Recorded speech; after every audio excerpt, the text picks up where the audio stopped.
Chapter 29:36.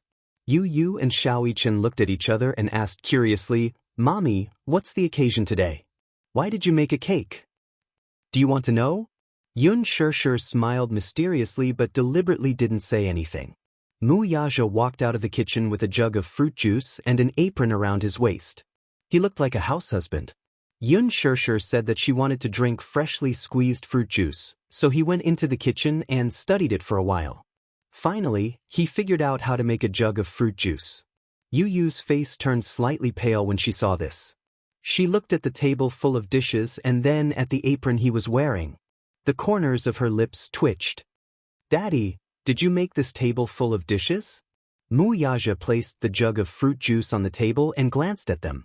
Before he could say anything, a voice came from behind him. "Of course not." An angry voice came from the kitchen. Yu and Xianxia looked over and saw Huajin walking out of the kitchen with an apron around his waist and beads of sweat on his face. He said angrily, "How could your daddy possibly know how to cook? I made all of these. I ordered the cake from a cake shop." "You know how to cook?" Yu was even more surprised. "Of course." Huajin patted his chest and said, "I've been cooking since I was young." Yu didn't say anything on the surface, but she was secretly criticizing him in her heart. Would he get food poisoning after eating all of these dishes? Xianxia was also skeptical and didn't believe in Huajin's culinary skills. Yu said, "Mommy hasn't answered me yet. What kind of occasion is it today?" She even invited brother Huajin over. Huajin felt even more wronged when he heard this. "But can't I be a guest if it's not an important occasion?" Yu chuckled and stuck out her tongue. Huajin continued, "Also, you should change the way you address me. Call me uncle." "Uncle." "All right. Yu, Xianxia, it's time to eat. Go wash your hands quickly. I'll tell you the good news after you're done washing your hands." When Yu and Xianxia heard that it was good news, they didn't hesitate and immediately ran into the bathroom. When they returned to the dining room after washing their hands, Hua and Wuxia were already seated at the table. By the time they were done washing their hands, they returned to the dining room table. The two little lads sat down and asked eagerly, "Mommy, it's time for you to answer us, isn't it? What's the good news?" Wuxia and Xianxia looked at each other. The former was smug while the latter was a little shy. Under Yu and Xianxia's curious gazes, the man leaned forward and said mysteriously, "You're going to be older brothers." Yu didn't think much of it when she heard this. "Is this the good news?" "We knew it a long time ago." Xianxia said angrily, "Stop teasing them." Wuxia put his arm around her shoulders and smiled. Then he said to Yu and Xianxia, "Congratulations, you're going to have a younger sister. Don't you think this is something worth celebrating?" Younger sister. Yu and Xianxia were stunned for a moment. Xianxia was the first to react. He straightened his neck in excitement and said in surprise, "Really? Daddy, how did you know?" Yu looked at Wuxia strangely from the corner of her eyes. She was a little doubtful. That's right. Daddy, how did you know? Don't tease us. You're making us happy for nothing." Wuxia raised his eyebrows and deliberately kept them in suspense. Chapter 29:37. Xianxia smiled and continued, "Today, Mommy went to the hospital for a prenatal checkup. The doctor told us after we did an ultrasound. He said that I'm carrying a little princess in my stomach. Aren't you going to be older brothers?" When Xianxia heard this, he was so excited that his eyebrows danced. "Wow. Really? Oh my God. It's really a little sister. Is my dream finally going to come true?" "Don't get so excited." Yu patted his shoulder and pretended to be calm. "Are the ultrasound results accurate?" "I heard that some ultrasound results may not be accurate." "Of course it's accurate. Silly." Wuxia glared at him and asked, "Are you saying that you prefer a little brother to a little sister?" "No," Yu instinctively insisted, "I prefer a little sister." The surprise came too suddenly. Yu looked at Xianxia's face, which was brimming with happiness. Then he looked at Wuxia and Huajin's faces, which were also filled with surprise. He finally believed it. However, compared to Xianxia, The way he expressed his surprise was very restrained, just like Wuxia. He pretended to be calm as he held his drink and tried to take a sip of juice to calm himself down. However, after drinking half the glass, he still couldn't suppress the ecstasy in his heart.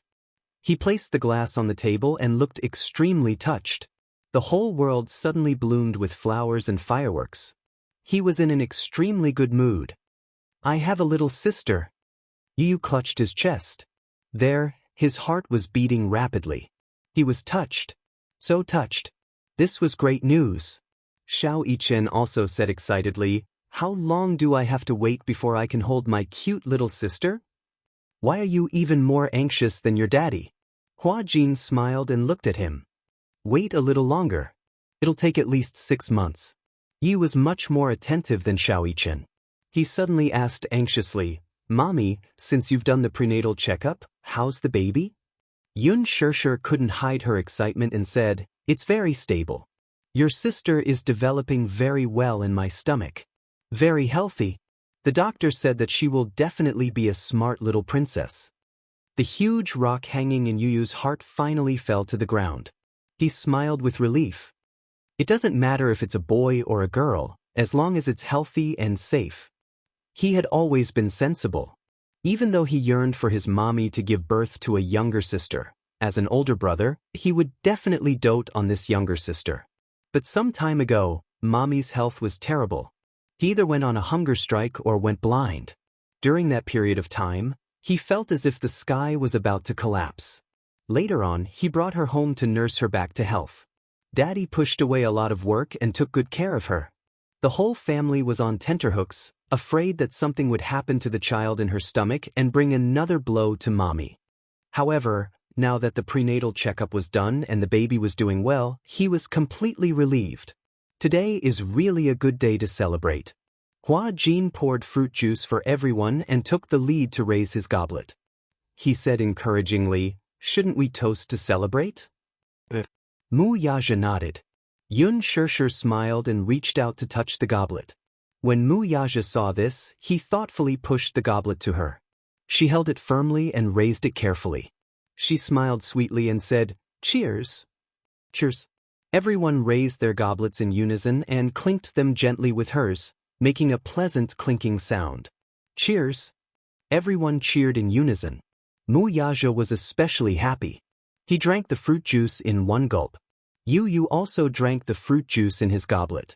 When no one was paying attention to him, he gently reached out and quickly wiped the tears from the corners of his eyes.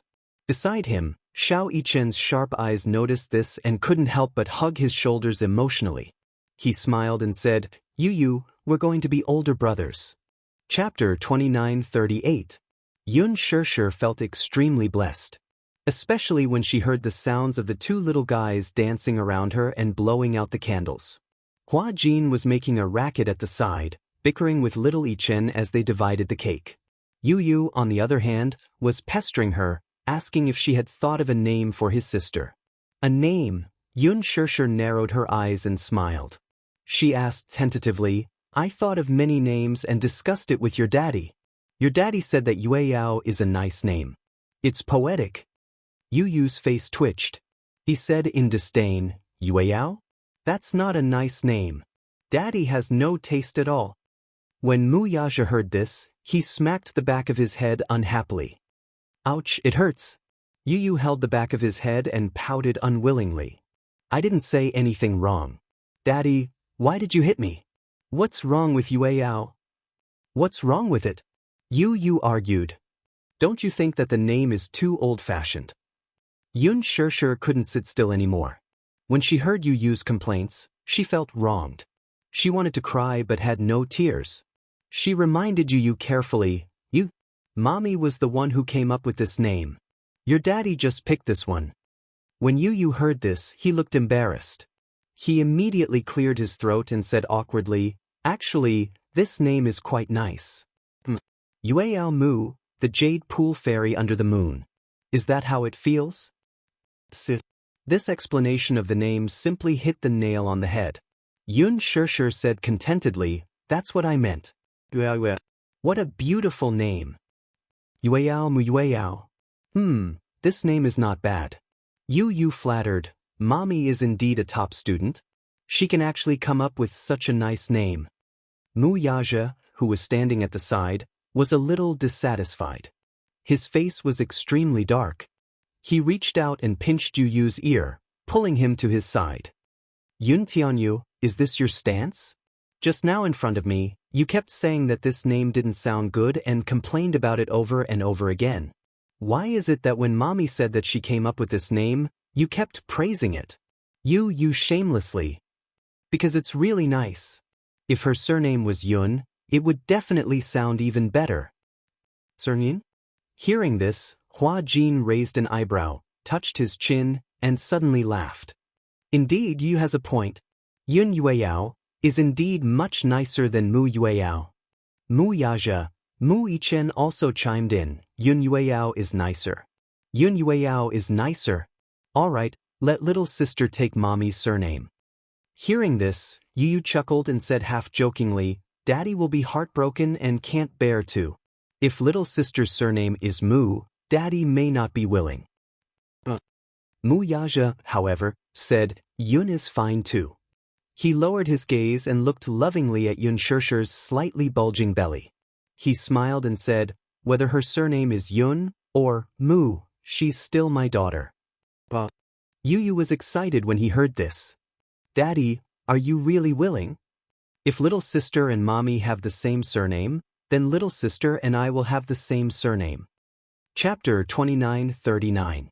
On the surface, he was all smiles, but deep down, Yu was well aware of this fact. Mu Yaja really did not have much of a fixation on the issue of surnames. Back then, when he officially announced Yu's identity to the public, he did not say that he would change Yu's surname. That was because Yu said that Yun Tianyu was a name given to him by his mother, and he could not change a single word of it. His surname was Yun, and it would be Yun for the rest of his life. He would never change it back to Mu. Mu Yaja knew how stubborn he was, so he naturally would not insist on it. However, Yu did not expect his father to not have much of a fixation on his sister's surname either. So, it's decided then? Yun Shishir smiled and sought his opinion. Yun Yueyao? I think it sounds good too. Alright. What's important is that you think it sounds good. Yu and Xiao Yichen were caught off guard and were fed a mouthful of food. Daddy, Mommy, is it really okay to torture us like this? They are still children. Can't you let them off? Let's eat the cake. Yu mercilessly interrupted the loving scene between the two and started to eat the cake. Hua Jin had already cut and distributed the cake. Yu placed the biggest piece in front of Yun Shishir and smilingly said, Mommy, quickly eat. Hm? Yun Shishir reached out to feel for the cutlery. Yu considerately passed the cutlery to her and said reproachfully, Mommy, it's not convenient for you to eat. If you need anything, just tell me and I'll get it for you. I can't always rely on you. Yun Shishir continued, Don't tell me that I can't see for the rest of my life and have to rely on you to serve me. It's only right for a son to serve Mommy. Yu emphasized. Besides, who said that Mommy won't be able to see for the rest of her life? At the mention of this, Hua Jin furrowed his brows and asked worriedly, Oh yeah, did the doctor say when the surgery will be decided? The smile on Yun Shishir's face stiffened slightly. Mu Yaja glanced at him and frowned. Suddenly, he said, the doctor said that if we do the surgery now, the medication might affect the fetus in the womb. Why? Hua Jin did not know that much. He only knew that if he lost his sight, he could have a cornea transplant as soon as possible so that he could regain his sight. Because during the surgery, some of the drugs used will have a certain degree of toxicity. During a pregnant woman's pregnancy, there were some drugs that had to be avoided at all costs. Otherwise, it would easily affect the normal development of the fetus. In serious cases, miscarriages and deformities were possible. Shishir wanted to protect the child. No matter what, even if she won't be able to see for the rest of her life, there's still me. Yun Shishir smiled and interlocked her fingers with his. Her smile was gentle. Hua Jin furrowed his brows, looking worried. He clenched his fists and said hesitantly, a cornea donor should be something that can only be found by chance. I heard that there's a donor now, so we should be able to perform the surgery immediately. Wuxia was stunned for a moment. He looked up, and a strange look flashed across his face. He looked at Hua Jin deeply and thought about it for a while.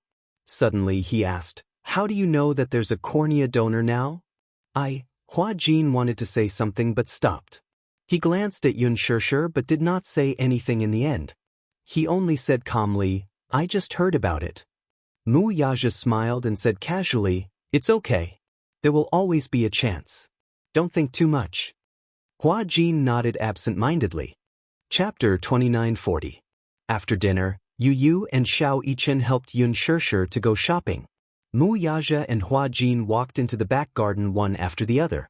After a long silence, Wuxia suddenly stopped in his tracks and turned around. His deep gaze fell on him as he asked suspiciously, "When you mentioned the cornea donor just now, were you referring to the cornea donor Gu Xingzi donated?" Hua Jin looked at him and was a little surprised. "You know about this?" Wuxia nodded. "Qin Zhou talked to me about this matter. Back then, when Qin Zhou was packing up Gu Xingzi's belongings, he found a few volunteer forms that Gu Xingzi had filled out personally. It was a volunteer form for organ donation. Qin Zhou could not help but be a little surprised. He did not know when Gu Xingzi had signed this volunteer form. In addition to the liver and kidney, it also included a pair of corneas. Gu Xingzi's corneas. Initially, Qin Zhou could not bear to see Gu Xingzi leave this world in one piece. He could not bear to see Gu Xingzi's body being riddled with holes by those cold surgical machines after his death. Therefore, he had originally planned to burn these volunteer forms. However, in the end, he thought of Xianxia. If Gu Xingzi's organ donation could save other people's lives, wouldn't it be a special way to continue living in this world? Even if he left this world in one piece, he would only be burned to ashes in the end. If other patients were given a new lease of life because of his organ transplants, to Qin Zhou, it was as if Gu Xingzi had also been reborn. Therefore, he took the volunteer forms and went to the hospital. Soon, the hospital dissected his body and removed the donated organs. Finally, they carefully removed his corneas. Qin Zhou found Wuxia and gave him a suggestion. Before Xianxia was born, he filled in a few donation applications. One of them was a pair of corneas. But time is of the essence. Unless Xianxia performs the surgery as soon as possible, I'm afraid there's no hope. Corneal transplantation was not as simple as it seemed. Donors were difficult to find because the current world's views were not so advanced. Most people were more conservative when it came to death. Furthermore, the donation form had to be filled in before death. In the eyes of the people, this was too unlucky. In addition, there were more and more patients with eye diseases, and there was a serious shortage of corneas. The reason why it was said to be a rare opportunity was that cornea transplants required a lot of time. Generally speaking, the cornea donor must be immediately stored in the preservation solution within 48 hours after removal and put into surgery as soon as possible. Other than a few large cities, other small cities did not have any eye banks to store them. Therefore, once a cornea donor was found, surgery was needed immediately. Otherwise, the success rate of the surgery would be difficult to guarantee. Qin Zhou hoped that he could use Xianxia's cornea to restore Xianxia's sight. I think Xianxia must be very willing to use his cornea in exchange for Xianxia's sight, right? Xianxia can also take Xianxia's place and see this prosperous world, Qin Zhou said. Wuxia frowned. It had been 8 hours since the cornea was removed. In other words, the surgery had to be performed as soon as possible. Chapter 2941. Qin Zhou was puzzled. Chairman Mu, what are you thinking about? Don't you know that this is the best opportunity? You have to know that cornea donors are hard to come by. In addition, there's a strict time limit. The surgery can't be carried out immediately after finding a cornea donor. Or is it because this pair of corneas was removed from Xingzi's eyes that you're upset about it? Wuxia smiled. He protected my woman. I have only respect and gratitude for him. I'm not so petty as to hold a grudge against a man who saved my woman's life. Qin Zhou bit his lip. Then why don't you let Xianxia undergo the transplant? The pressure and guilt caused by Gu Xingzi's death has already crushed her. Mu Yaja sucked in a deep breath of cold air. She's pregnant now. The child in her belly is the only hope for her to pull herself together again. But if she undergoes the surgery now, the child will definitely be lost. If she's conscious, she won't bear to do it either. If the surgery is done without her knowing, she'll definitely break down if she finds out. Please. I don't know how sad she'll be when she finds out one day that she can regain her sight because of Gu Xingzi's cornea donor. Qin Zhou was speechless for a moment. Mu Yaja looked at Qin Zhou deeply. You should know that she won't be able to accept such a thing. He left the world because of her, yet he used his cornea to restore her sight. This is too heavy for her to bear. But Qin Zhou was still a little hesitant. The doctor won't recommend the surgery if it's carried out immediately. Mu Yaja continued, she's not in a good mental state now. I'm afraid that it's dangerous. Qin Zhou saw that Mu Yaja was persistent, so he gave up. Hua Jin was a little surprised when he heard this. You mean that the time limit of the cornea donor is tight? Once it's removed, the transplant must be carried out immediately. Before the surgery, we still need a day to prepare. Mu Yaja smiled faintly. There's not enough time. So, Hua Jin clenched his fists and was a little sad. Then, Gu Xingzi's cornea, now, I heard that it was transplanted to a 7-month-old child. Child? Yes, a boy with a congenital cornea defect. Fortunately, this child and Gu Xingzi are fated. The operation was very successful and there were no signs of rejection. Mu Yaja pursed his lips. I remember that it was done in the same hospital. I went to see it on the day of the operation. The boy was very handsome. He was 6 months old and had a pair of beautiful peach blossom eyes. I heard that his name is Jing Yang. This child had a pair of beautiful big eyes. Before entering the operating theater, when he was preparing for work, he was still smiling with his eyes narrowed. His eyes seemed to hide countless twinkling stars. When he grows up, he should be a handsome young man. Jing Yang, Hua Jin muttered the name and suddenly smiled. That's good too. From the looks of it, this is a new lease of life for Gu Xingzi. However, he could not help but feel a little disappointed. It was different from a person who was born blind. Yun Shirshir's vision was normal, but once she lost her vision and fell into desolate darkness, what kind of despair would that be? Chapter 2942. Hua Jin muttered the name and suddenly smiled. That's good too. From the looks of it, it's a new lease of life for Gu Xingzi. However, he could not help but feel a little disappointed. It was different from people who were born blind. Yun Shirshir's vision was normal, but once she lost her vision and fell into darkness, what kind of despair would that be? Every time he saw her fumbling around while trying to take something out by herself, his heart ached when he saw that strenuous look on her face. However, every time he saw her sitting quietly on the sofa with her head lowered and caressing her lower abdomen lovingly, her entire body exuded a motherly glow that was gentle and warm. It's okay. In the future, there will always be a cornea donor. I'll pay more attention. Hua Jin said optimistically, it won't be too late to undergo the surgery after you give birth and your condition stabilizes. When Yun Shirshir and the 2 little kids returned home from their walk, Hua Jin had already washed the dishes. Xianxia was full of praise. Uncle Hua Jin is so amazing. Your cooking skills are not bad, and you wash the dishes very cleanly. Hua Jin could not help but laugh when he heard that. He squatted down and reached out to pinch Xianxia's pink cheeks. Do you really think that my cooking skills are good? Yes. I thought that your little mouth had been spoiled by Yu Yu's cooking skills. I didn't expect that you wouldn't mind my cooking. Hua Jin heaved a sigh of relief as if a heavy burden had been lifted from his shoulders. At the side, Yu Yu said lightly, although the food you cook isn't that exquisite, it's still edible. Hua Jin was speechless. Yun Shirshir was amused and laughed. Yu Yu, don't be too picky. Do you think everyone is like you? You were born with an innate sense for delicious food. Yu Yu proudly crossed his arms, feeling a little smug. Mu Yaja snorted coldly.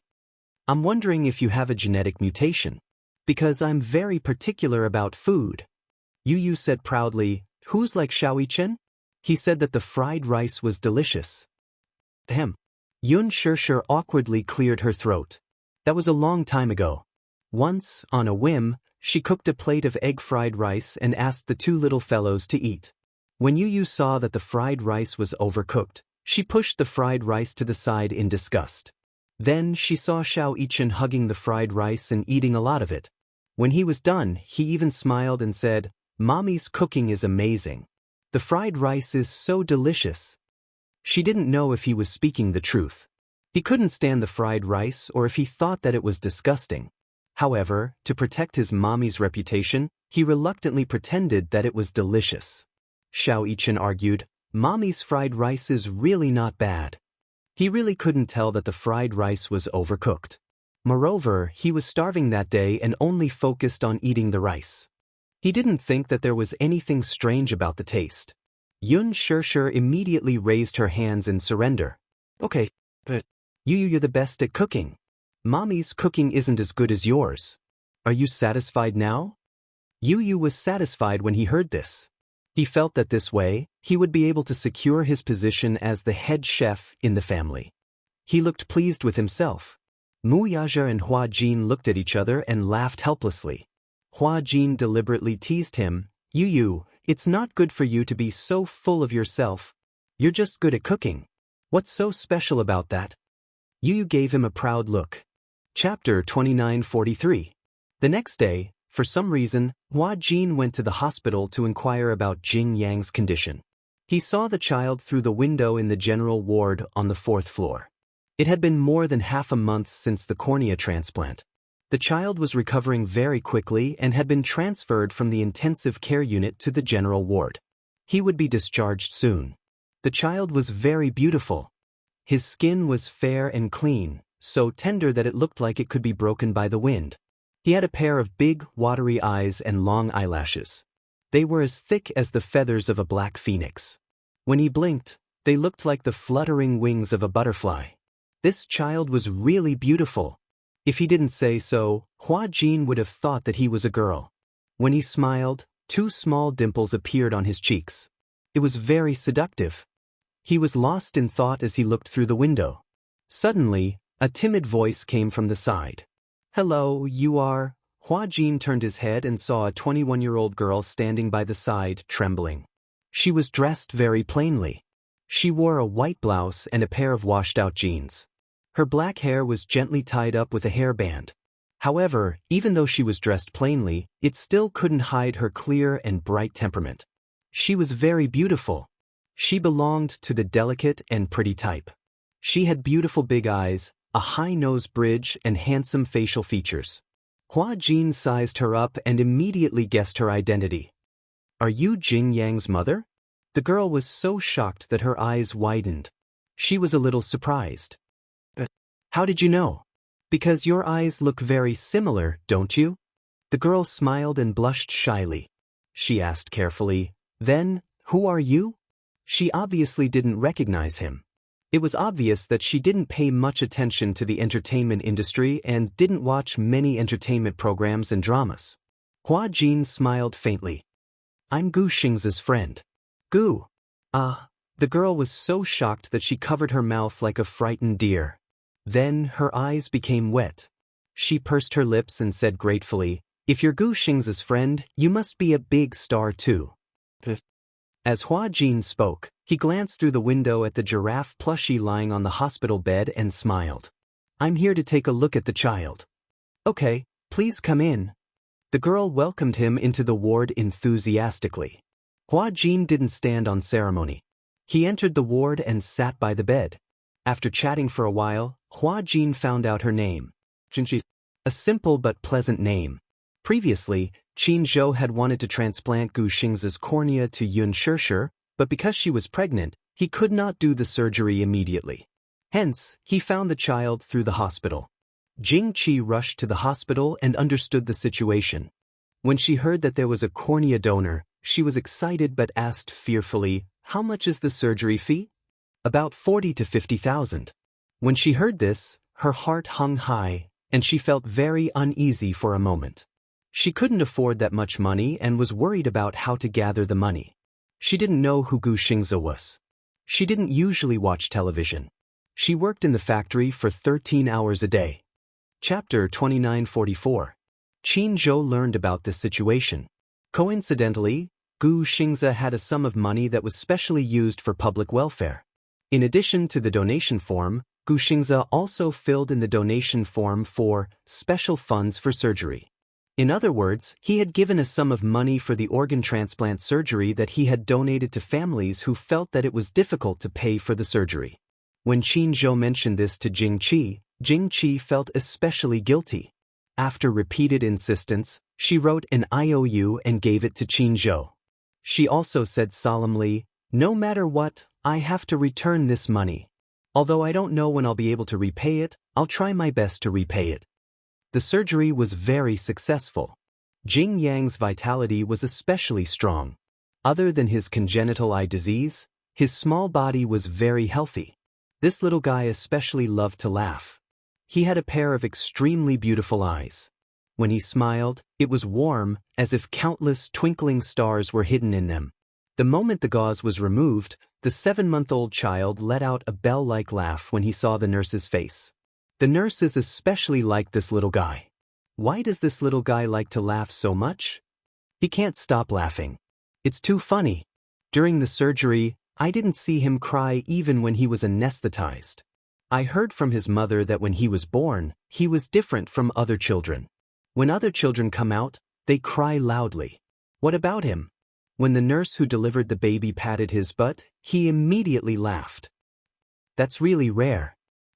Hua Jin looked at the boy who was being teased by the nurse and refused to let go of the doll. He could not help but raise his eyebrows. So cute. Thank you, Jing Qi said politely. She nervously fiddled with her palms and then said gratefully, I never dared to hope that the child could recover his vision. Because the cost of the surgery is too high. It costs tens of thousands. Our family can't afford so much money. Hua Jin could not help but feel a little strange. He looked around and saw that there was no one else in the ward except her. He could not help but ask curiously, Where's your husband? Jing Qi was embarrassed for a moment and immediately said, He's quite busy and rarely has time to take care of us. Oh, I see.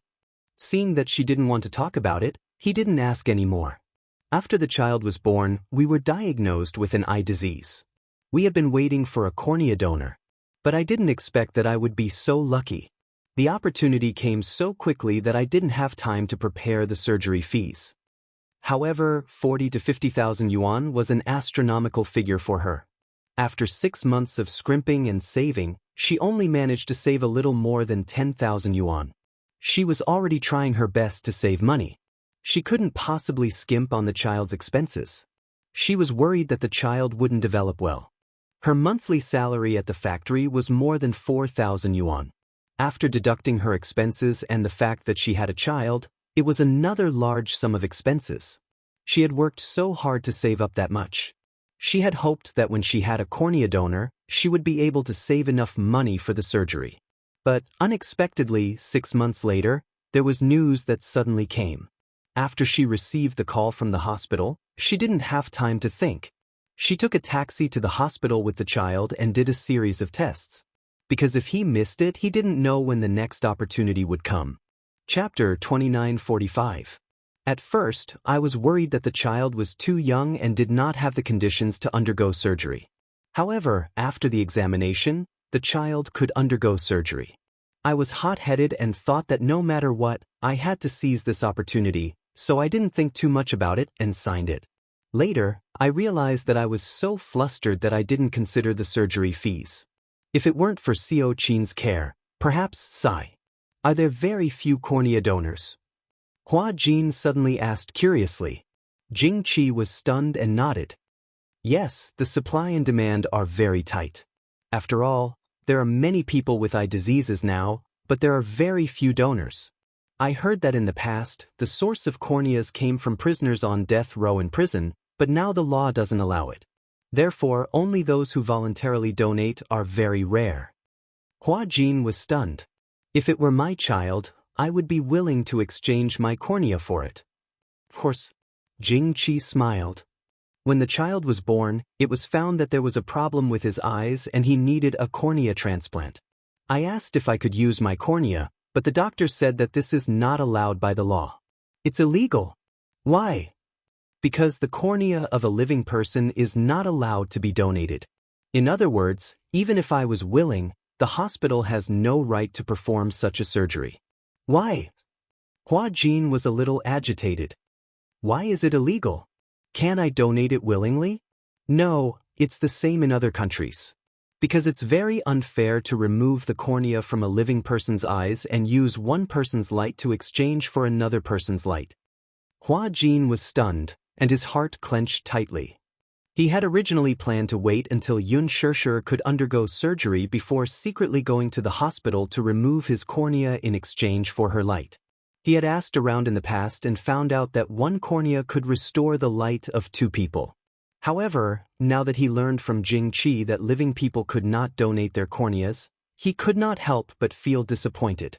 After leaving the ward, Hua Jin absent-mindedly stood at the entrance of the hospital. He hailed a cab and arrived at Xianxia. Xianxia had given him the key to Xianxia's house. When he opened the door and walked in quietly, he saw Xianxia holding a watering can and groping her way to the back garden. He followed her quietly and saw how slowly she walked. Beside her, the servant followed her carefully, not daring to reach out to support her. She had a strong personality and wanted to do everything by herself. She would only seek help from the servants if it was a particularly difficult matter. Mu Yaja meticulously rearranged the furnishings in the house. The angular furniture was wrapped in soft cushions.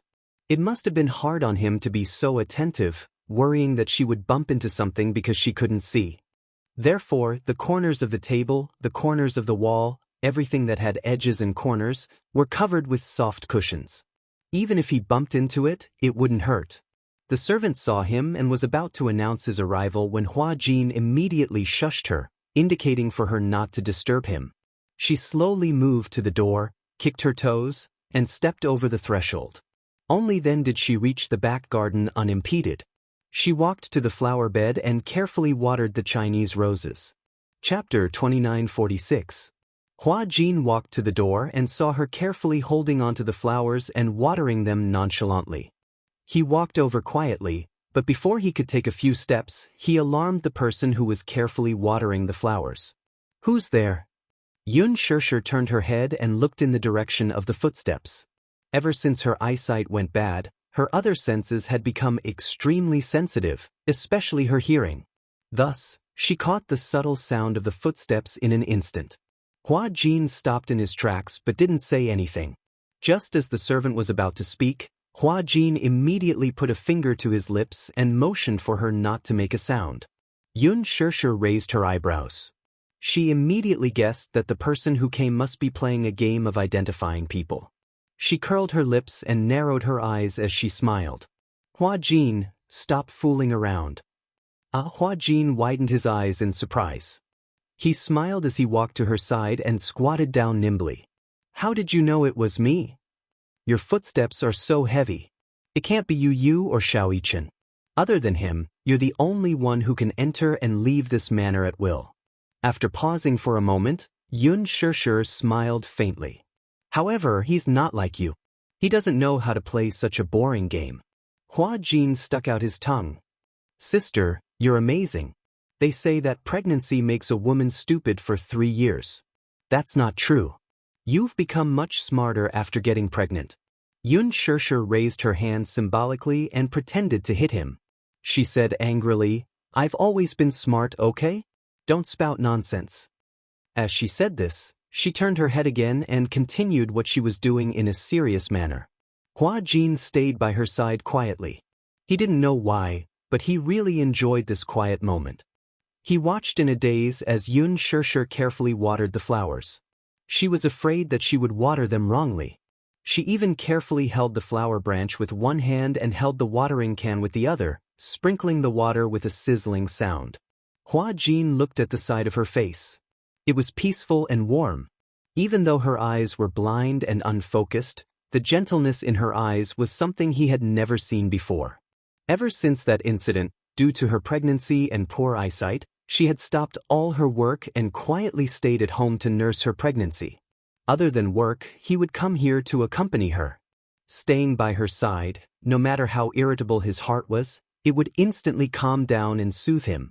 As she watered the flowers, Xianxia asked curiously, "You seem to be very free recently. Didn't you take on any jobs?" Hua Jin said matter-of-factly, "Of course. I've accepted quite a few jobs." I can't tell." Xianxia put down the watering can and stood up. She turned around and groped with her hands, trying to sit down. Hua Jin immediately helped her sit down. "Since you said that you've accepted so many jobs, why do I feel that you don't seem to be busy when you keep coming here for no reason?" Hua Jin said unhappily, "Isn't that just to spend more time with you? Other than work, I spend the rest of my time here."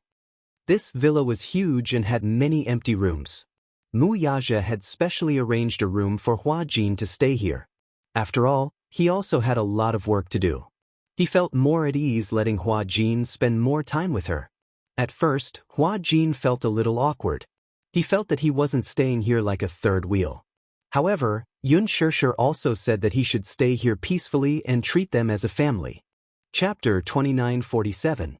Only then did Hua Jin feel less burdened. Usually, when he was busy with work, Hua Jin would stay in a nearby hotel. When he was free, he would stay at Xianxia to accompany her. Xianxia smiled contentedly. "Should I be touched?" "You should be touched. In order to accompany you, I pushed away a lot of work." As Hua Jin spoke, he covered the back of her hand.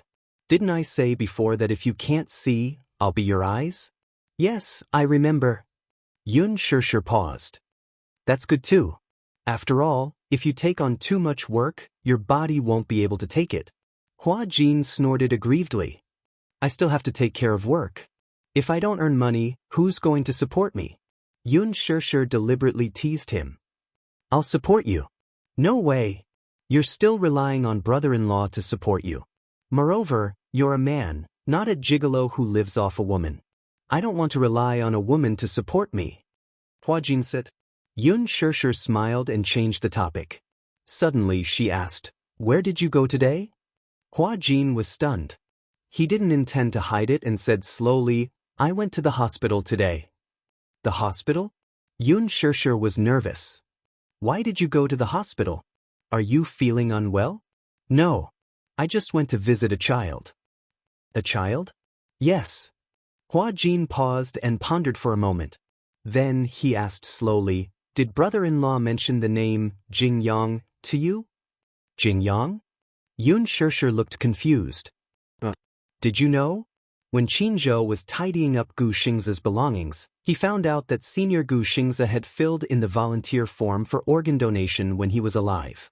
Jingyang received Gu Xingza's cornea as a donor and went through the surgery successfully. "I saw this little guy today. He's very beautiful and has recovered well, especially his big eyes. They're so beautiful."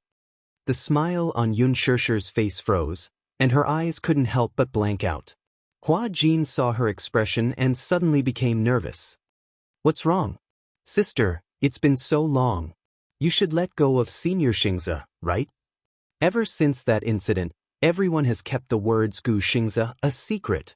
Although I feel that there are too many regrets, we can't always be obsessed with the past, right? Xianxia's pupils dilated. Hua Jin held her hand tightly. His handsome brows furrowed slightly as he said with heartache, "Let it go. Is that okay? Even though I know that you can't be so free and easy, it might be a little difficult. However, no matter what, you have to face it. The person who is no longer here is no longer here. The reason why I mentioned this child to you is because I want you to know that although Senior Xiangxia is no longer here, he has obtained a new life in this world in another way." "What?" "Hua Jin." Xianxia held his hand and calmly reassured him. "Don't worry, I won't make you guys worry like I used to." Upon hearing this, Hua Jin was still skeptical. "Really?" Chapter 2948. Sister. The more Hua Jin looked at her, the more his heart ached for her. He hugged her tightly and said with a sobbing tone, "Senior Xingza's death is really not your responsibility. Don't torture yourself and don't live in guilt. I think that if you truly love someone and give up for love, you will definitely not ask for anything in return. Gu Xingzi treats you well out of his own accord, and he has no regrets. He treats you like his life, so he definitely wants you to be well. I understand. Yun Shishir hugged his shoulders gently and choked. I understand. So, I'll be well. Hua Jin wiped her tears away, but heard her say, I want to see that child. Seeing that he was silent, Yun Shishir pleaded, just once is good. I want to see him. I can take you to see him, but you have to wait until tomorrow at least.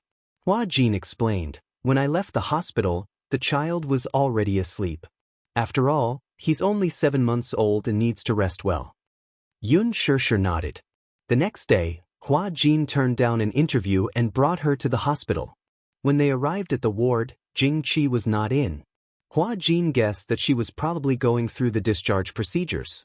Jing Qi said that the child had recovered very well, so there was no need for him to stay in the hospital any longer. Every day he stayed in the hospital would be a day's worth of expenses. The doctor had already hinted that the child could be discharged, so she planned to go through the discharge procedures as soon as possible.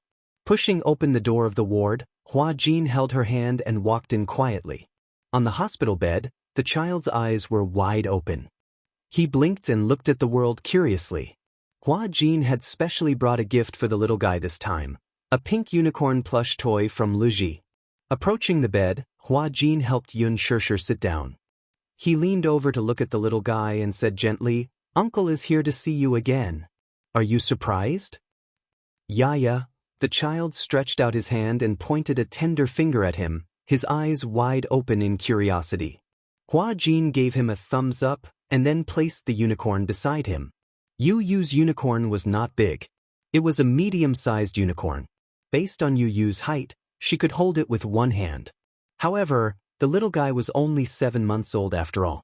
When he opened his arms, he happened to be hugged tightly. It could be seen that the little guy especially liked this furry toy.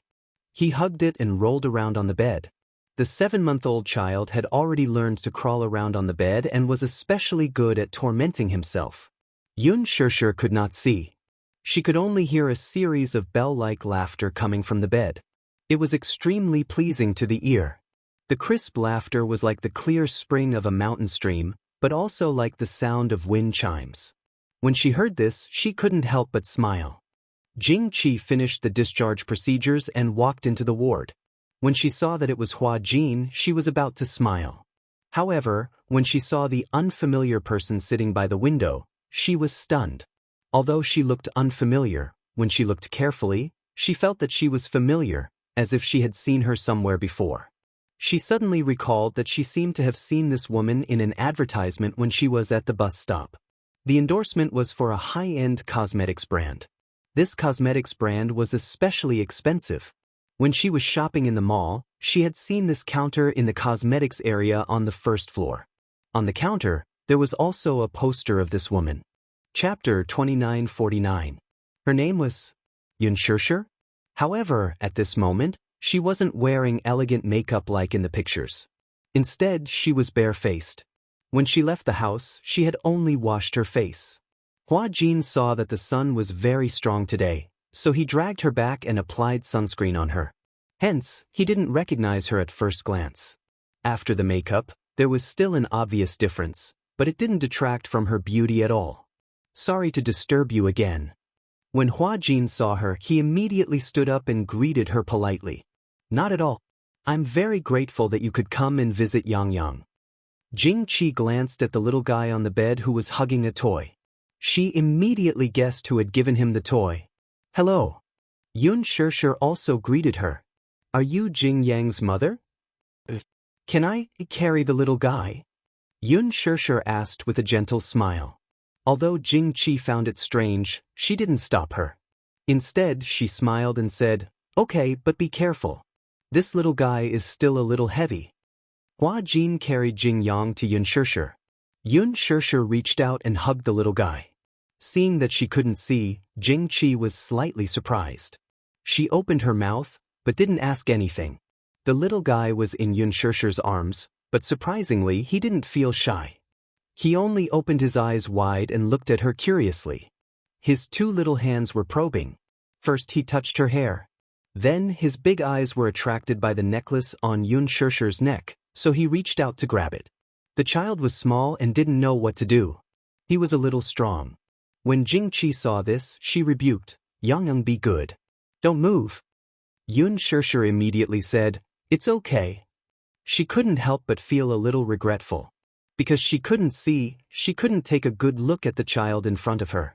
However, hugging the soft little cub, it was as if she had returned to a few years ago when Yu was just born.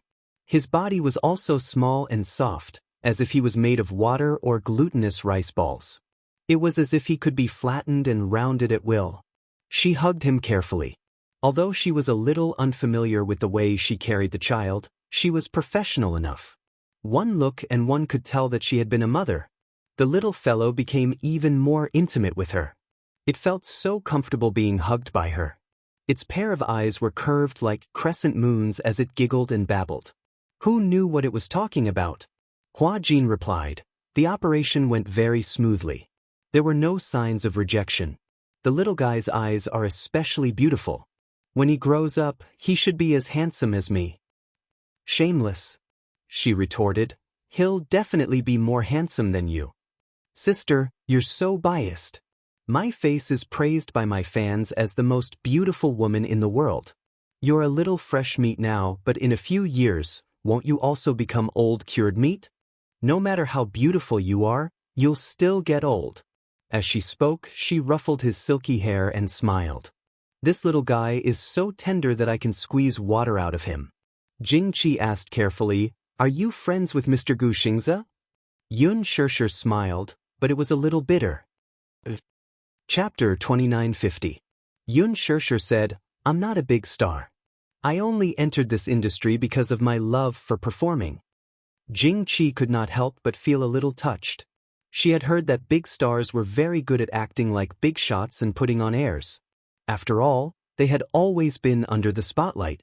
The love of their fans, the flowers and applause, and their annual income was tens of millions. Even Xianxia's annual income was in the hundreds of millions. Therefore, these big stars were definitely superior to others. Therefore, when she first saw Xianxia, Jingqi could not help but feel a little uneasy and at a loss. At the same time, she felt a little inferior and looked up to her. However, Xianxia's easygoing nature surprised and touched her. She did not put on airs at all. When she said that she was not a big star, she was definitely not hypocritical. Deep down, she thought that she was just an ordinary person. You're different from other celebrities. Jingqi smiled. You're so famous, but you don't put on airs when you talk to me. As she spoke, she walked over and asked with concern, I wanted to ask just now. Guys, are they injured? I think you can't see anything? Xianxia said calmly, Yes. My eyes are a little injured and I can't see anything. Is that so? Jingqi furrowed her brows in confusion. She was meticulous and seemed to have thought of something. She asked strangely, Aren't you Xianxia's friend? When he donated his cornea back then, you could have accepted his cornea as a donor for the transplant. Xianxia did not say anything. Jingqi could not help but ask sensitively, Am I being nosy? I'm sorry. I'm a boorish person and I don't know how to talk. Sometimes, it's clearly a sentence of concern, but when it comes out of my mouth, it doesn't sound good. It's a little harsh. Don't take it to heart. If I'm being nosy, I won't ask. No, Xianxia said lightly, I can't undergo the surgery now because I'm pregnant. If I undergo the surgery, it won't be good for the fetus. I want to protect the child. Let's put the matter of my eyes aside for now. I see. So that's how it is. She cursed silently in her heart. This beautiful superstar should be very good friends with Xianxia. This was because when she saw Xianxia holding the child, the look in her eyes was not just pure love.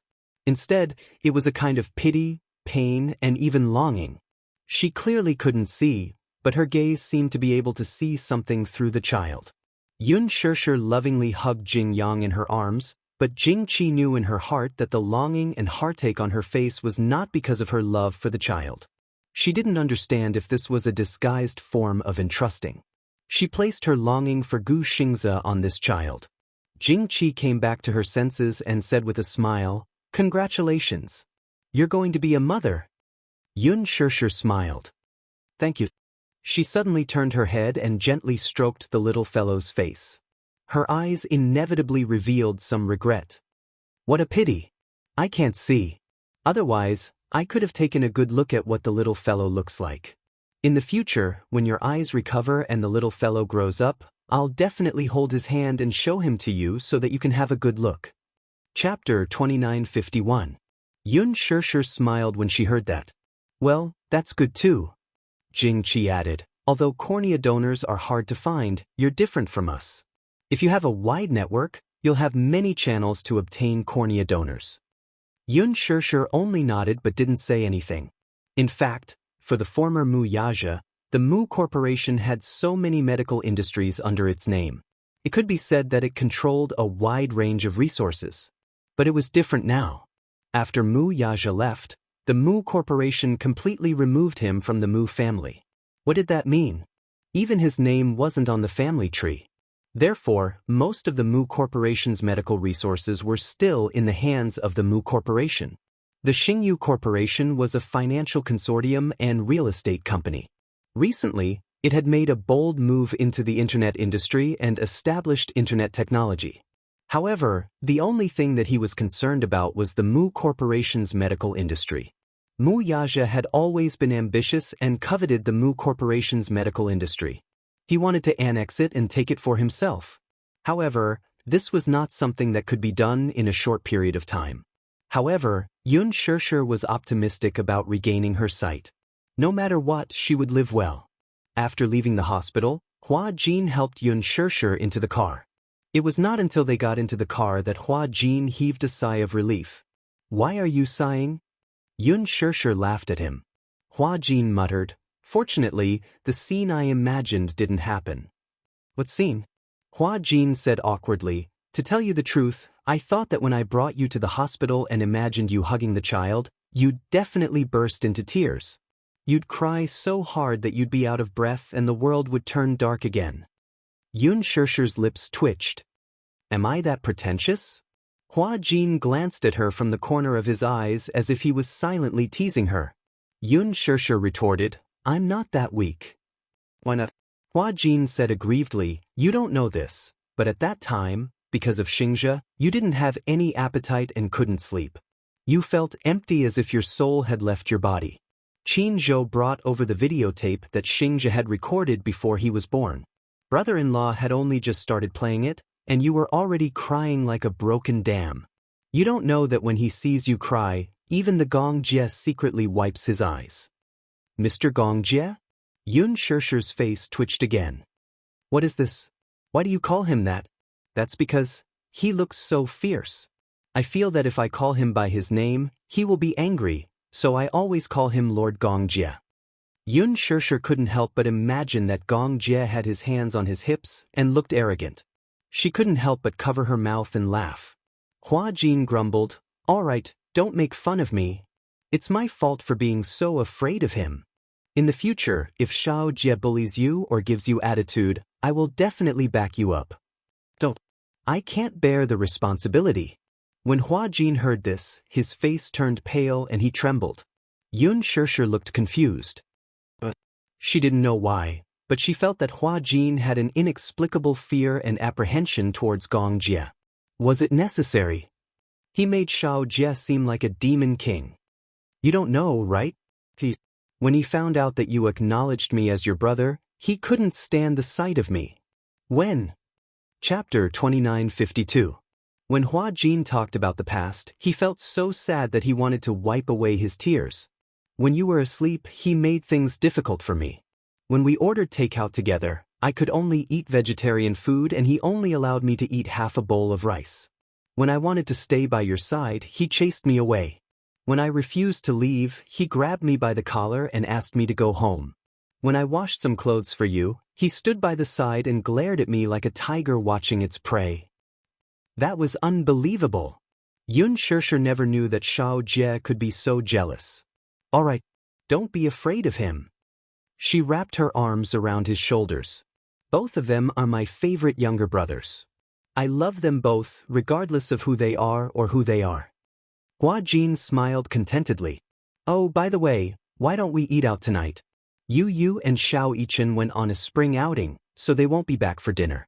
I can't be bothered to prepare dinner. Okay, but you have to inform your brother-in-law first. Hua Jin nodded. Okay, I'll call him now. Wuxia received a call from Hua Jin. Hua Jin said that Xianxia rarely went out, so he took her out to walk around and bask in the sun. After that, they settled dinner outside. He was a little worried and asked a lot of questions. Hua Jin comforted him, saying that they had brought enough people with them for this trip, so there was no need to worry about any danger. Wuxia was relieved. Come back early. Yes, sir. After Hua Jin hung up the phone, Wuxia raised his wrist to look at the time. It was already 4 in the afternoon. He tidied up the table and called Lu Jinyu. After handing over some simple tasks to him, he drove out of the office. Naturally, he did not go home immediately. Instead, he drove to another villa. The villas in Yulong Bay were once developed by the Mu Group. Back then, he had already started to secretly set up his own company. In order to raise funds, he had acquired a few properties and conducted 2 rounds of financing. After the financing, the properties were vacant, and he was not in a hurry to sell them.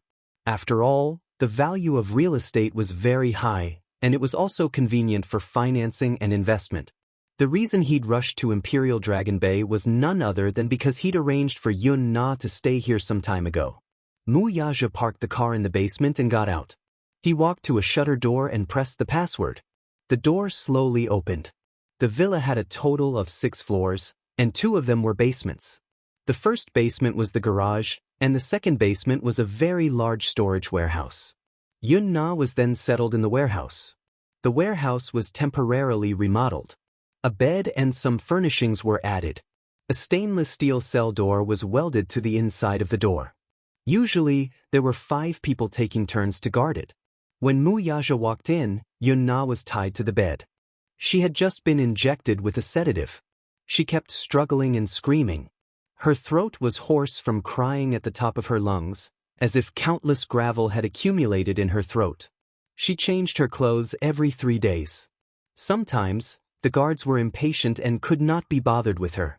After being imprisoned for so long, she had almost never taken a shower. Hence, her hair was messy and her face was dirty. On her face, there were blood stains from her scratches. To prevent her from escaping, her wrists and ankles were handcuffed. Chapter 2953. Yun Na heard the sound of someone walking in and immediately turned her head. However, because she was sedated, her body was weak. This was also related to the fact that she had not eaten for many days. She had been on a hunger strike for 4 days. Therefore, these people who were watching over her tied her to the bed so that they could inject her with a nutrient drip. At first, she was still willing to eat some things. After all, her desire to live had won over everything. She did not want to die. Being locked up in such a confined space for a long time with no one to respond to his cries for help, it was very difficult for him to maintain a good mental state. Therefore, Yun Na could not help but feel a little tormented and actually started to go on a hunger strike. After not eating for 4 days, she had lost a lot of weight and was extremely weak. In order to ensure that her life was maintained, they had no choice but to tie her to the bed.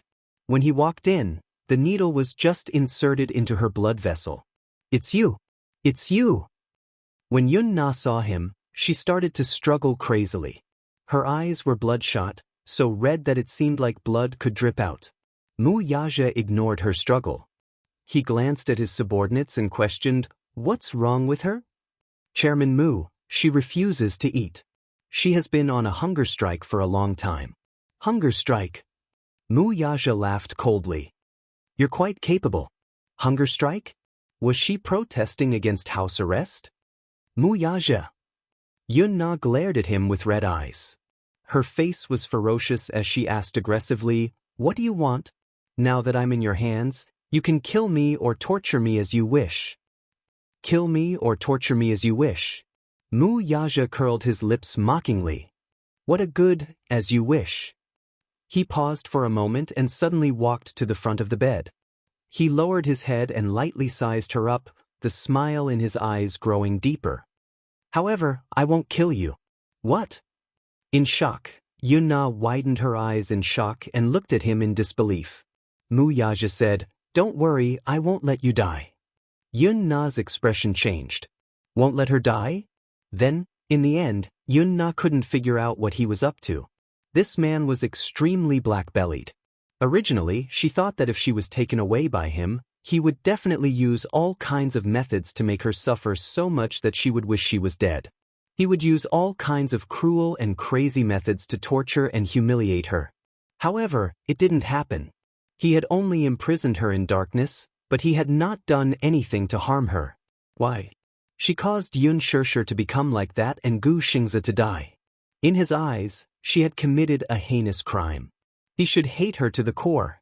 But now, he was saying that he wanted to keep her alive. In the end, Yunna could not understand or guess this extremely shrewd man.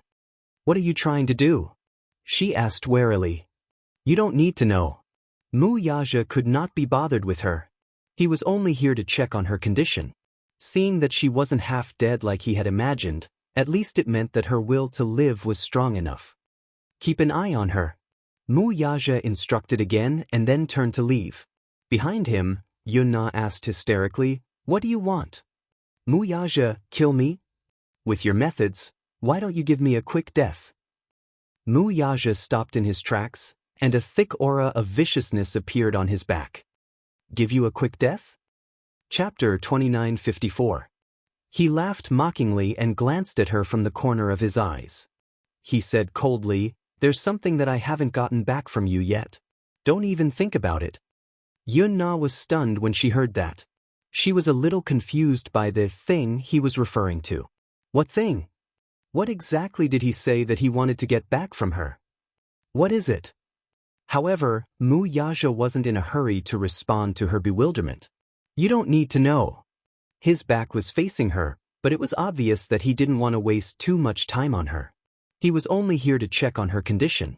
Seeing that she was in good condition, he didn't plan to stay any longer. The cell door was locked from the inside. Yunna looked at his retreating figure in panic and despair. She asked hysterically, What exactly is it? Tell me. Tell me. Mu Yaja, you bastard. Why are you imprisoning me here? What's your motive? Answer me. The only response she got was the heavy sound of the shutter door closing. With a loud bang, the door fell heavily on the ground. Darkness enveloped her as if she was isolated from the world. She clenched her fists tightly, but there was no room for her to struggle. Her expression was twisted, like a trapped beast. Mu Yaja had just gotten into the car when his cell phone suddenly rang. He picked up the phone and saw that it was Lu Jinyu. He frowned and picked up the call. Boss, I heard that sister-in-law isn't home for dinner tonight. Yeah. Mu Yaja couldn't help but be surprised. He didn't mention this to him. When Hua Jin called, he happened to be standing by the side. He probably heard that Xianxia wasn't home for dinner through the phone. What's the matter? Lu Jinyu chuckled evilly and said seductively, It's rare that sister-in-law isn't home. Since there's already someone taking care of her, why don't you come with us to have some fun? Mu Yaja frowned and looked at the phone screen in disdain. He knew that Lu Jinyu wouldn't call him for anything good. No.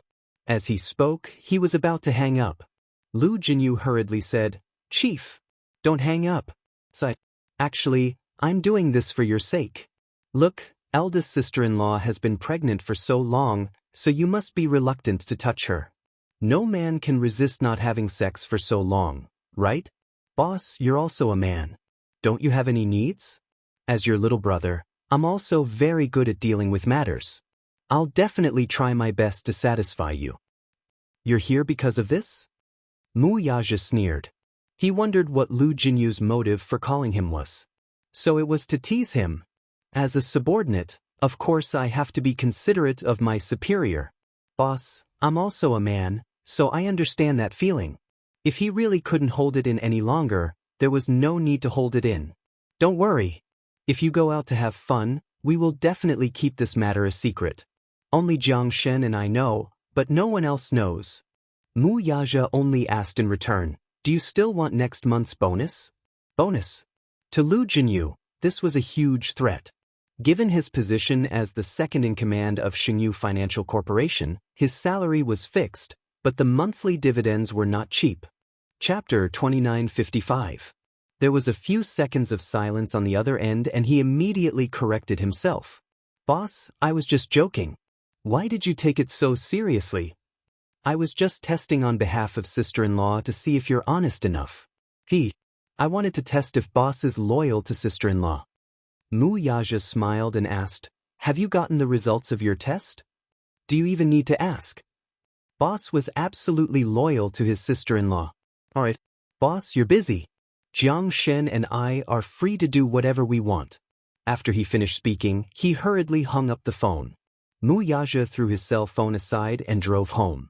When he got home, Hua Jin and Yun Shishir were still not home. Yu Yu and Xiao Yichen had gone for an outing and were not back yet. It was rare for the house to be so empty. He walked into the study and took out a stack of books from the drawer. They were all topics related to motherhood, childcare, and pregnancy. He had secretly bought a large stack of books on this topic behind Yun Shishir's back, especially on prenatal education and childcare. There were all sorts of books. He had not had the time to read them and he did not know if he could make up for it in time or if it would be of any use. Usually, he would be too embarrassed to take out these books and read them openly in front of Yun Shishir. Especially when Yu Yu and Xiao Yichen were around, he would hide these books very well. He was afraid that the two little guys would laugh at him if they saw them. When Yun Shishir was pregnant with Yu Yu and Xiao Yichen, he was not by her side. At that time, other than that night when he went to visit her and successfully got pregnant, he did not appear in front of her again. He vaguely remembered that when she was pregnant, she had attended some prenatal education classes. At that time, they had played Mozart's music and Chopin's piano pieces. However, when Xiao Yichen grew up, he did not seem to have any talent or luck in music. Instead, he was tone-deaf. Looking at Yu Yu, he did not seem to be any better. This point was a little strange. Although he wasn't particularly talented in singing, at least he had a good grasp of the 5 tones. Yun Shishir's voice was very pleasant to listen to, and when she sang, she was also quite good. Why was it that when it came to these two fellows, they were tone-deaf? Could it be that the prenatal education was not done well? Some time ago, Yun Shishir pestered him to read bedtime stories. However, it wasn't for Yu Yu and Xiao Yichen, but for the little guy in her stomach. Mu Yaja muttered, "Can she hear you?" Yun Shishir felt so wrong that the rims of her eyes turned red. He was flustered to coax her, but in the end, he didn't know what he had said wrong to make her suddenly like this. The next day, he specially consulted a new nanny who was one of his employees. As someone who had been through this before, this stay-at-home dad boasted.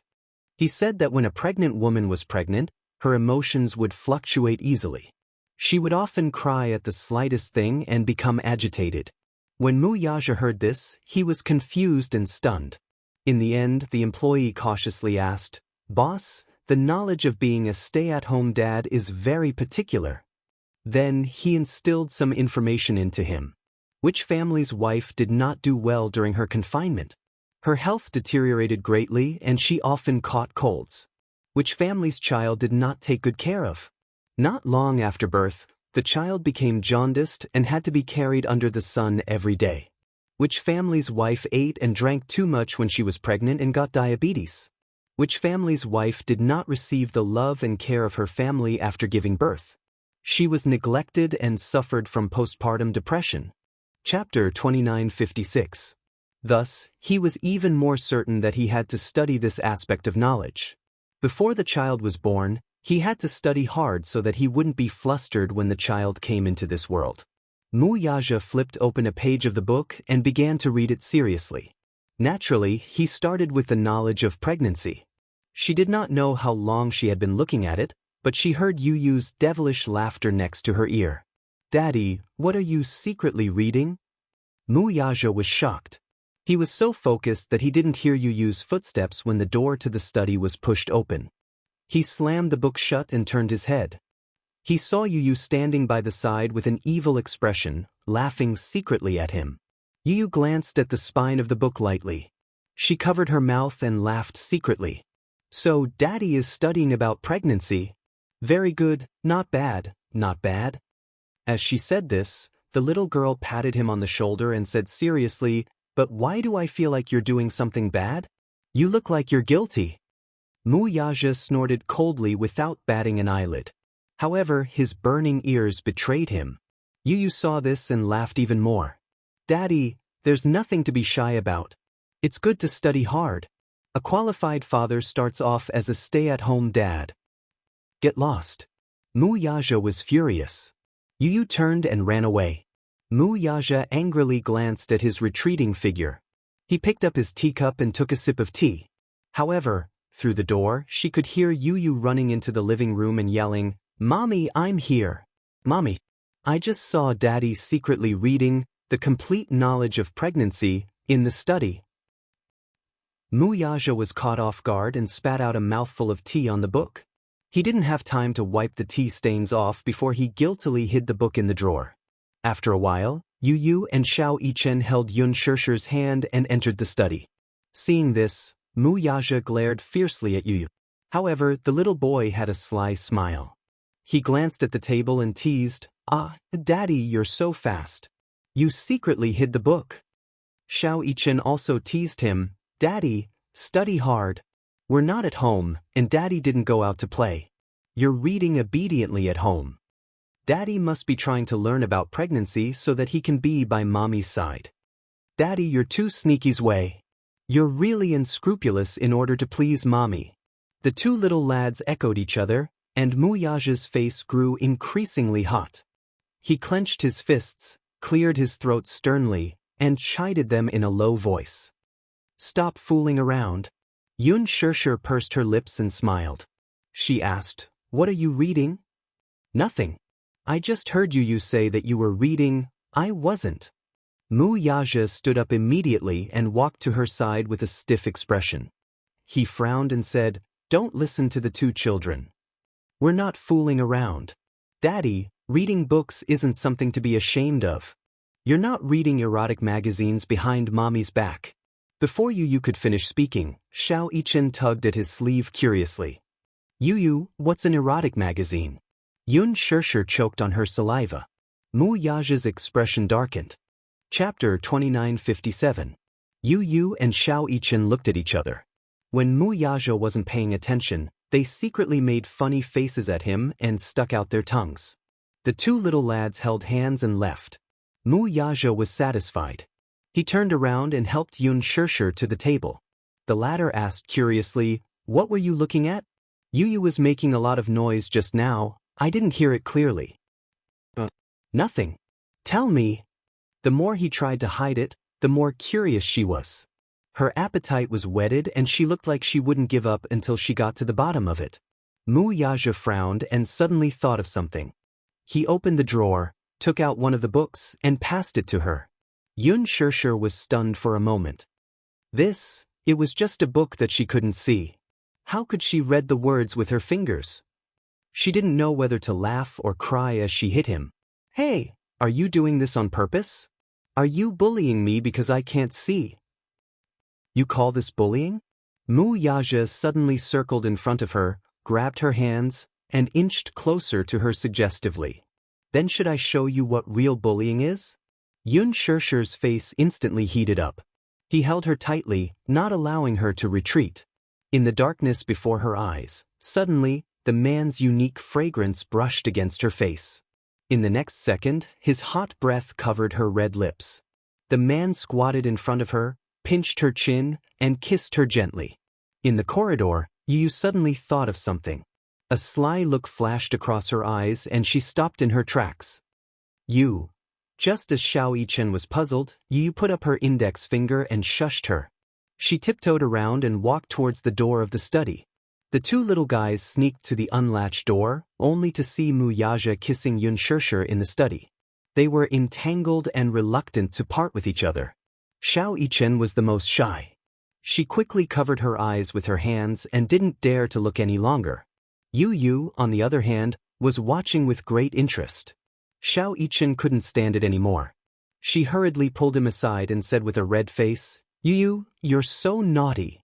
How dare you peek at Daddy and Mommy kissing? If Daddy finds out, he's going to be angry. If you and I don't say anything, how will Daddy find out? Yu said matter-of-factly. Daddy was so immersed in kissing that he didn't notice us. Daddy's a little. Little Chen also found it strange. It said that pregnancy makes a woman stupid for 3 years, but why do I feel that Daddy has become stupid when Mommy is pregnant? Yu laughed helplessly. It's not that Daddy has become dumb. It's just that Daddy has become more cautious. He has to double-check everything and consider everything for Mommy's sake no matter what he does. After all, Mommy has a high status outside the family. She's a precious treasure. If Daddy isn't careful, I won't let him off. That's true. Xiaoichen's heart ached for Mu Yaja for half a second. Yu wanted to sneak into the study to observe, but Xiaoichen hurriedly pulled him back. Don't go. Let Daddy and Mommy have some alone time. Let's go have some alone time too. Who wants to have some alone time with you? Yu glanced at him in disdain. I'm not going to hang out with you. As he said this, he snorted arrogantly and turned to enter the bedroom. Xiaoichen followed behind and shook his head helplessly. His smile was full of doting as an older brother. Chapter 2958. But then again, he was already used to Yu's tsundere nature. He followed her into the bedroom and closed the door. In the study, Xianxia was a little absent-minded. After she couldn't see, her hearing had become shockingly sharp. Hence, she could hear the 2 little munchkins whispering in the corridor. She couldn't help but fidget and kept pushing away Mu Yaja's advances. She asked worriedly, Is the child eavesdropping outside? Mu Yaja grabbed her hand and wanted to kiss her again. Xianxia turned her head away and said coquettishly, I heard it. Yu is really naughty. She's always pulling Xiaoichen to peek at us from outside the door. After all, she has done this before. Don't you know how to discipline her? Is this child someone I can discipline? Mu Yaja retorted. Not only is she naughty, she's also very smart. You can't discipline her. You, on the other hand. Mu Yaja changed the topic. Looking down at her face, he smiled and said, My good wife, don't be distracted. As he said that, he pecked the corner of her lips gently and said a little aggrievedly, I haven't had sex for more than a month. Even when we're kissing, you're distracted. After saying that, his handsome brows furrowed slightly, as though he wanted to say something but didn't want to. Xianxia was amused by his aggrieved tone and didn't know whether to laugh or cry. You sound so pitiful. Mu Yaja said sternly, You don't know how painful it is for a man to be abstinent. Xianxia was speechless. She wasn't a man, so how would she know what abstinence meant for a man? Especially when they slept on the same bed. Every time she laid in his arms and slept peacefully, he would lower his head and look at her peaceful sleeping face. It was as if her skin could be broken by the wind. It was white and flawless. Her elegant eyebrows and dark red lips were everywhere to tempt him. Every time this happened, his lower abdomen tightened, as though he had accumulated a lot of strength. No matter how determined he was, it was as though his rationality was about to be demonized. Previously, many experienced people had told him about this matter. In the first 3 months and the second 3 months of a woman's pregnancy, they couldn't touch her. In other words, in the 4th month, as long as they were careful and didn't use too much force, there wouldn't be a problem. But Mu Yaja didn't dare to touch her. He always felt that she was too weak to stand up to a gust of wind. That thin and weak body, that bulging belly, and the fact that she was pregnant with a little guy in her belly was already not easy enough. With such a thin waist, if he didn't grab it, he didn't know if it would collapse. How could he bear to touch her? It was already very difficult for her to be pregnant. After all, he had already confirmed that the little guy in her belly was a little princess. He was even more careful and cautious. He was full of anticipation for the arrival of the little princess. In terms of bed matters, he planned to endure it and did not dare to be too indulgent. Hence, Lu Jinyu half-jokingly dragged him out to have some fun. Someone else said, If you can't do it in bed, there are always other ways to do it. That person inexplicably leaned close to his ear and said, For example, the mouth can do it too. Hee hee hee. This person was Xianxia. He always came up with a lot of bad ideas. Mu Yaja glared at him and chased him aside. How dare you criticize your sister-in-law? You don't want next month's bonus anymore. Chapter 2959. Before he could finish speaking, Mu Yaja glared at him as if he was about to kill him. Jiang Shen shut up at the right time. Lu Jinyu laughed out loud. Ah Shen, don't tease boss. Don't you know? Boss is famous for being a blockhead and a slave to his wife. Look at how boss signed those billion-dollar contracts without batting an eyelid. But if sister-in-law's face gets sullen, boss will definitely be in a hurry to coax her. It's said that many men are very tormented when their wives are pregnant. Those who can bear it will ask their wives to use other methods to resolve it. Those who can't bear it will cheat and have affairs at this time.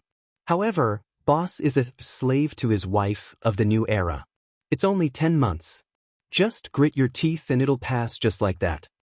As Lu Jinyu spoke, he said vividly in front of Mu Yaja, Ah Shin, why don't we bring boss out to have some fun tonight? I know a place where the girls are not bad. Be careful, sister-in-law will come after you. Jiang Shen smiled evilly and said, Boss, you have to hold on. You have to hold on until the last moment. You have to protect your integrity for sister-in-law. Humph. Mu Yaja pretended to be calm as he flipped open the financial report and said with a calm expression, It's only 10 months. Although he said it casually, when this person lay beside him at night, a certain man suddenly realized how long 10 months was. It was practically light years. What was the feeling of despair? That was when he thought about how he still had to endure for 6 months before he could unload the goods. Sometimes, when he had a reaction, even a cold shower could only temporarily soothe it. When he lay down on the bed and held her in his arms, he felt that indescribable feeling again. Where did he get so much energy from? It seemed that he had to think of a way to exhaust this excess energy. Hence, Mu Yaja decided to set up a gym at home. Every day, he would run for an hour before going to bed and then do a set of barbells. With this thought in mind, he quickly put it into action. The next day, Yun Shishir heard the sounds of walls being cut, smashed, and electric drills coming from the basement. A few days later, Mu Yaja directed the construction team to transport the panels for the renovation. A week later, the various fitness equipment he had ordered arrived. Yun Shishir was dumbfounded. Therefore, when it was time to sleep every day, Mu Yaja would always set aside 2 hours to go to the gym in advance. First, he would run on the treadmill for 50 minutes. Then he would do 2 sets of dumbbells, 2 sets of dumbbells. After that, she took a shower and went to bed at 10 o'clock. She was exhausted. This method was somewhat useful. Because working out consumed a lot of excess energy, once the pillow touched, naturally, there would be no more thoughts about sleeping, and there would be no energy to think about other things. After a month, his figure had been trained to the point where it could be called a work of the gods. Once, Yu caught a glimpse of Mu Yaja changing his clothes. The moment Mu Yaja took off his clothes, Yu was shocked by his toned muscles and perfect 8-pack abs. When did Daddy's figure become so good? Yu found it extremely strange. Chapter 2960. When Xiao Yichen heard this, he ran over to take a peek. In the end, he ran back with a nosebleed. He's so handsome.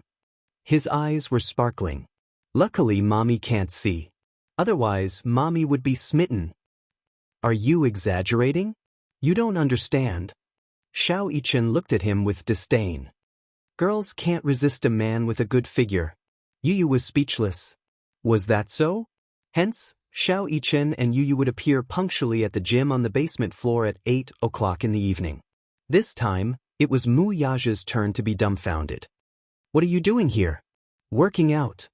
Yu said in all seriousness, I want to work out too. Mu Yaja muttered gloomily, You're only 7 years old. Why do you need to work out? Yu asked in return, Then why did Daddy set up such a gym for no reason and work out so hard every day?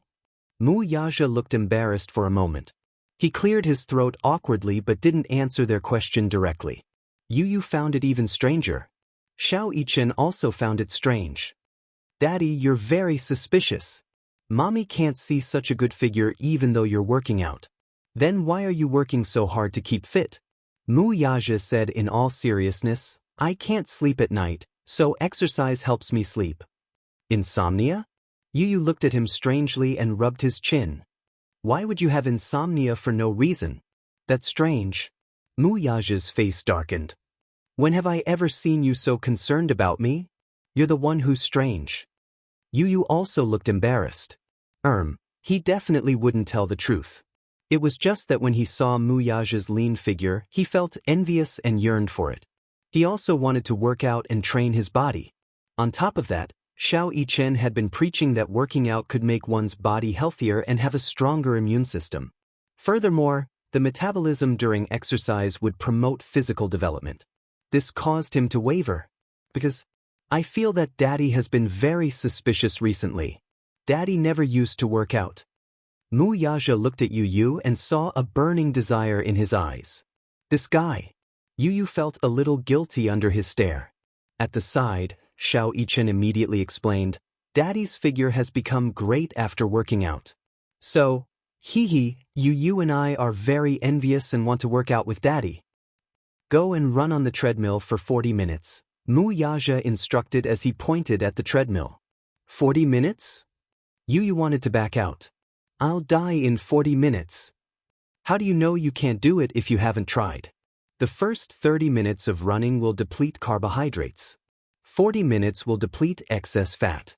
After pausing for a while, Wuxia continued, running is good for improving your physical strength. Start with running. Yu and Xianxia glanced at each other and then reluctantly got on the treadmill and started running. After half a month, the results were obvious.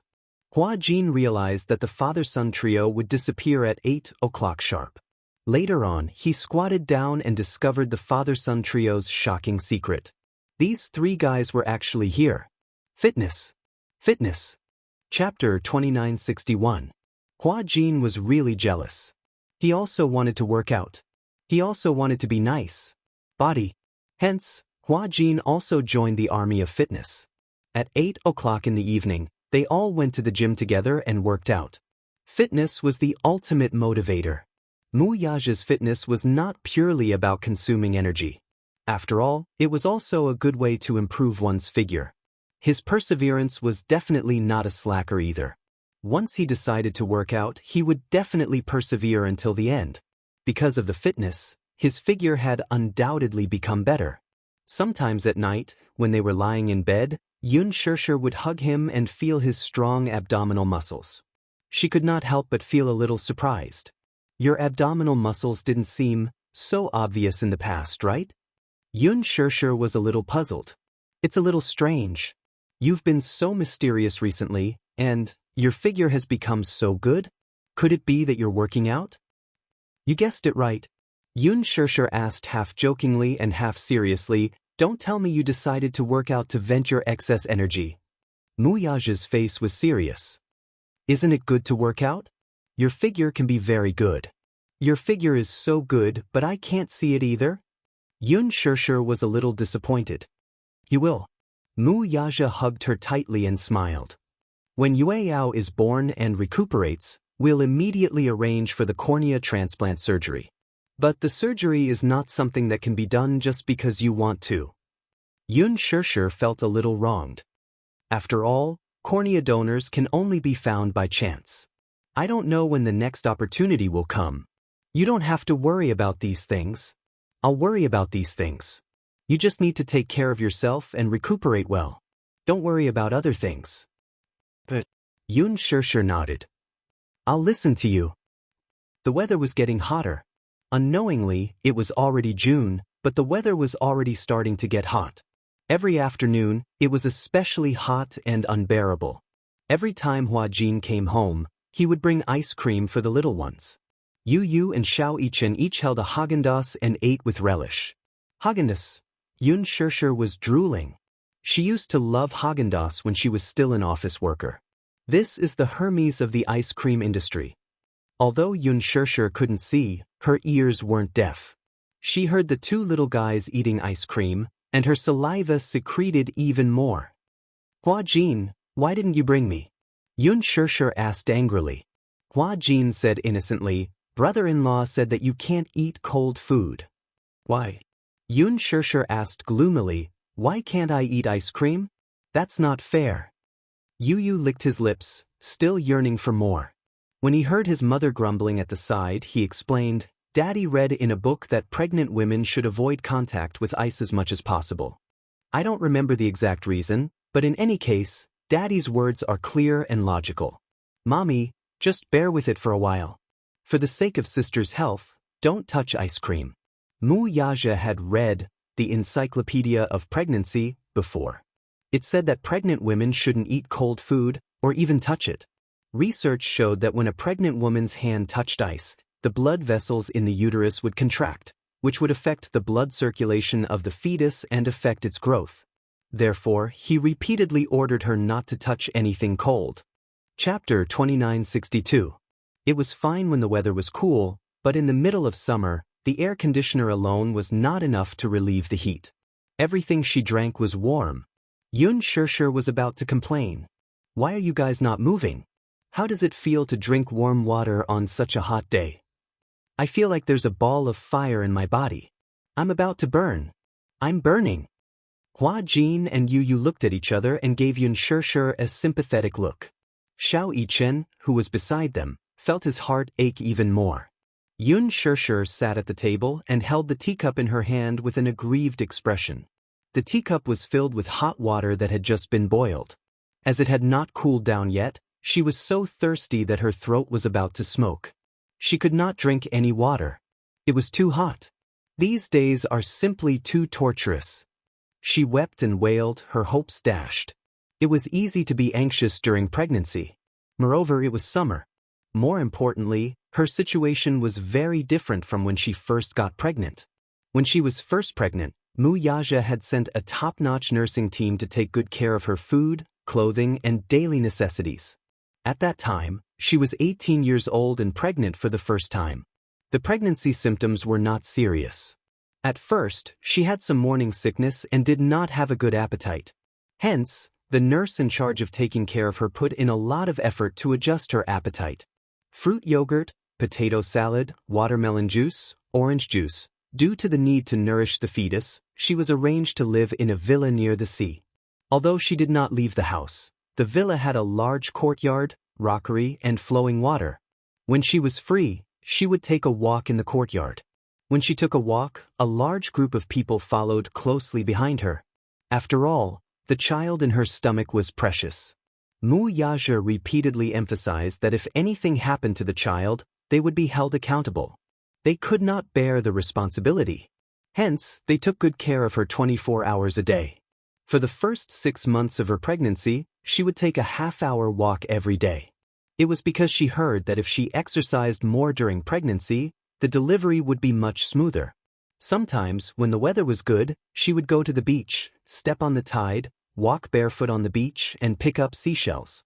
When she returned home, she settled down and made a wind chime with the seashells and hung it on the window. Her craftsmanship was especially good, and the wind chimes she made were beautiful and unique.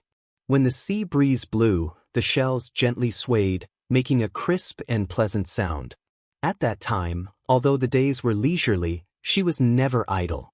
She would read books, do her homework, watch TV when she was free, sit on the swing in the courtyard, and bask in the sun.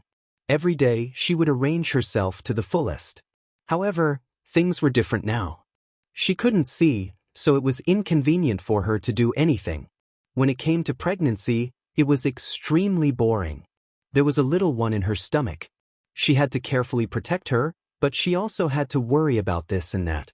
Reading books, watching TV, surfing the internet on his phone, doing handicrafts, drawing, it was basically impossible for her to complete it on her own. Most of the time, she could only sit on the recliner and listen to music. Wuxia specially bought a lot of albums for her, saying that he wanted to give the baby prenatal education and cultivate his temperament. Temperament? All right. What Mozart? What Chopin? What Richard Bradman? Oh my God. Let her go. Chapter 2963. But other than listening to music, she seemed to have nothing else to do. Even though she was craving for some snacks on a whim, just as she opened a packet of potato chips, Yu appeared out of nowhere and snatched the packet away from her. He said righteously, "You can't secretly eat potato chips. There's selenum in potato chips. If it's eaten in large quantities, it might cause fetal abnormalities. Although the potato chips have been processed at high temperatures, they still contain high levels of oil and salt, which can cause pregnancy hypertension." "I ate potato chips when I was pregnant with you too," Xianxia said, feeling wronged. "Weren't you fine?" "That's because I was strong enough." Yu clenched her fists. "But it's better to be safe than sorry. Am I right? Mommy, when little sister is born, you'll be free. Hold on a little longer." She couldn't eat spicy food. She couldn't eat ice. She couldn't eat too much meat either. She couldn't eat too much sugar either. More importantly, ever since she got pregnant, she really had nothing to do besides listening to music and taking a stroll after meals. More importantly, Wuxia's nursing skills were indeed passable.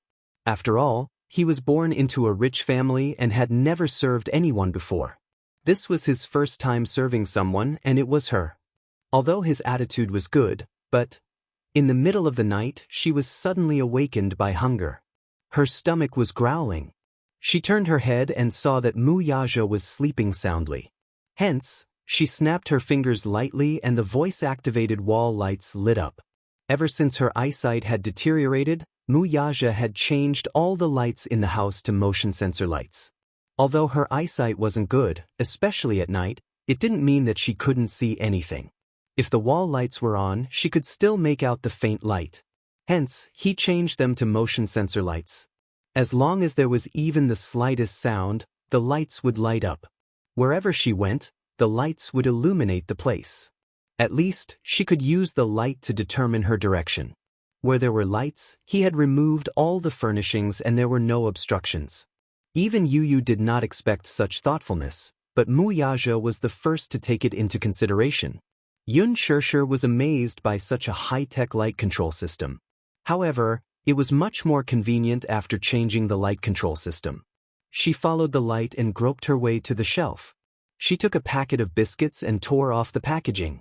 Wuxia was awakened by the sound of cracking. His first reaction when he woke up was, there was a rat. Then he heard the crunching sound of a mouse eating a biscuit. When he turned around, he realized that Xianxia was no longer there.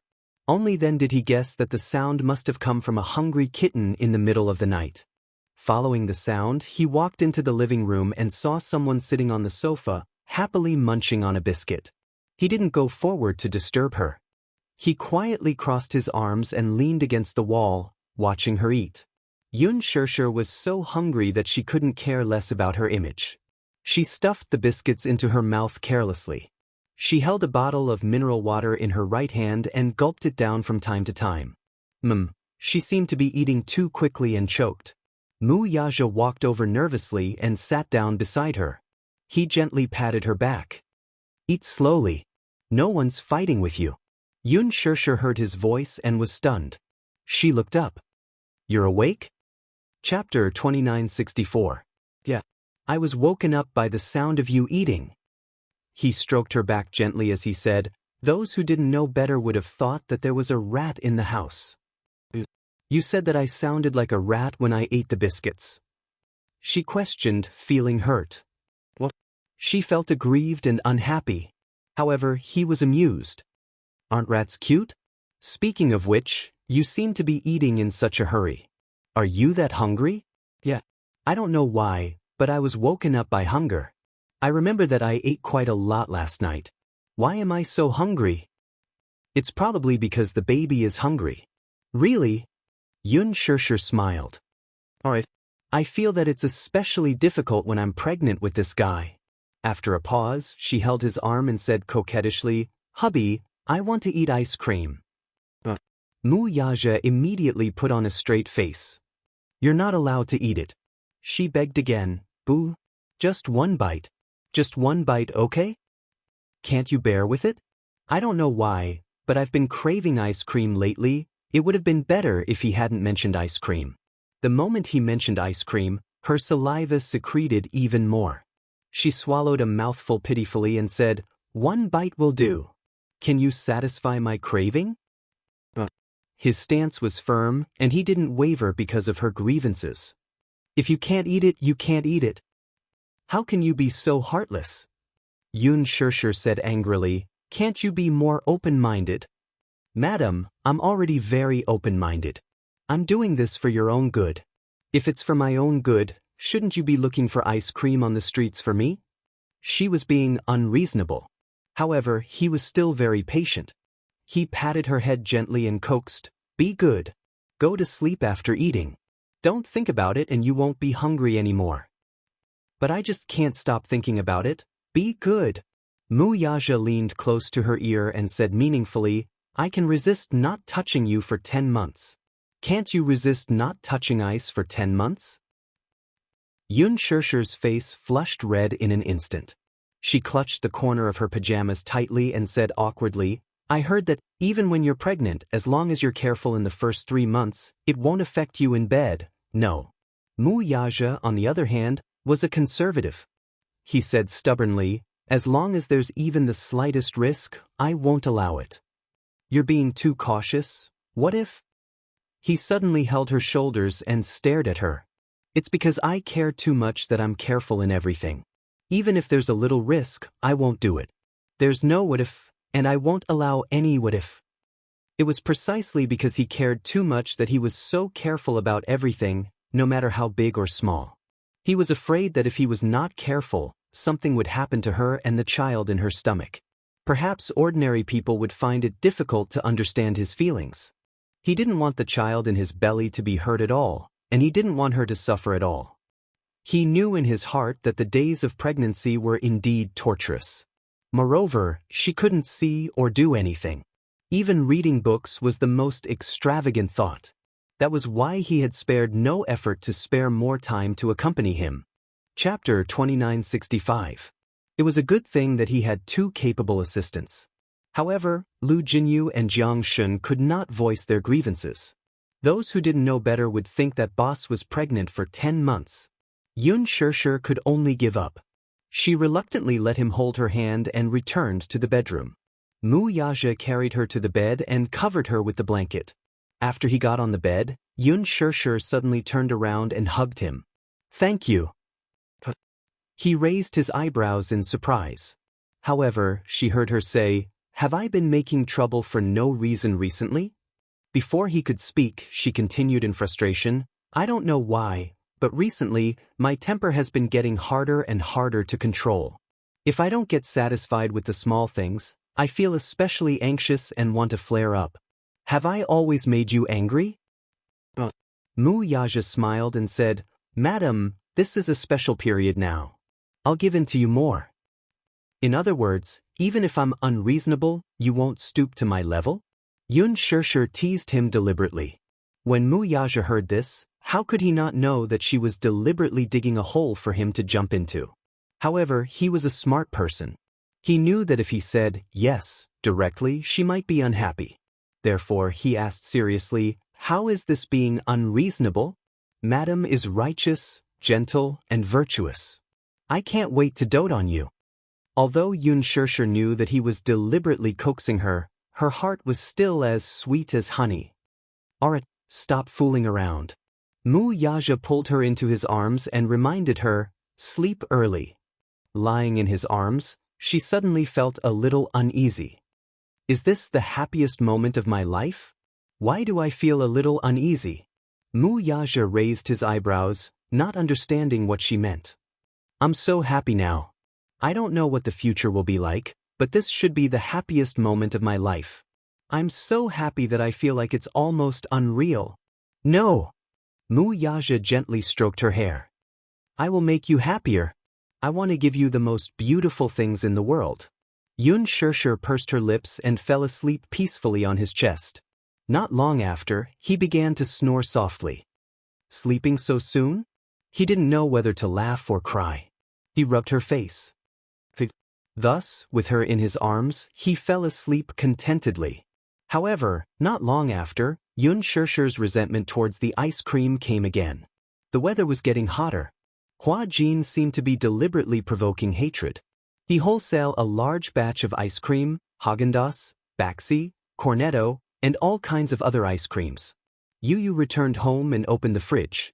When she saw the fridge full of ice cream, she broke out in a cold sweat. She couldn't help but wonder if this Hua Jin did it on purpose. Did he deliberately use ice cream to attract hatred?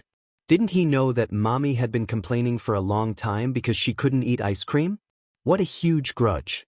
Life is hard, so don't expose it, okay? Mommy is already having a hard time. However, Hua Jin said that the weather was getting hotter. If they went out to buy ice cream every day, they would be melted by the sun just by walking. It was better to do it all at once. Yu felt that it made sense. Every afternoon, Hua Jin and the two little munchkins would sit at the entrance of the back garden, eating ice cream and chatting. Xianxia sat at the side, hugging Liang Baikai, her face full of resentment. Chapter 2966. Mommy, just be good. Yu muttered, bear with it for a while and you'll have a bright future. Can't I just have one bite? Not even one bite. Daddy will beat me up. Yu snorted. Xianxia covered his mouth as he snickered. He might even punish you with the crime of murdering the little princess. Yu nodded in agreement. Xianxia stood up angrily and walked slowly in their direction. When Hua Jin saw this, he immediately reached out to help her up. Sister, be careful. Xianxia flung his hand away angrily and said speechlessly, don't touch me. I'm not your sister.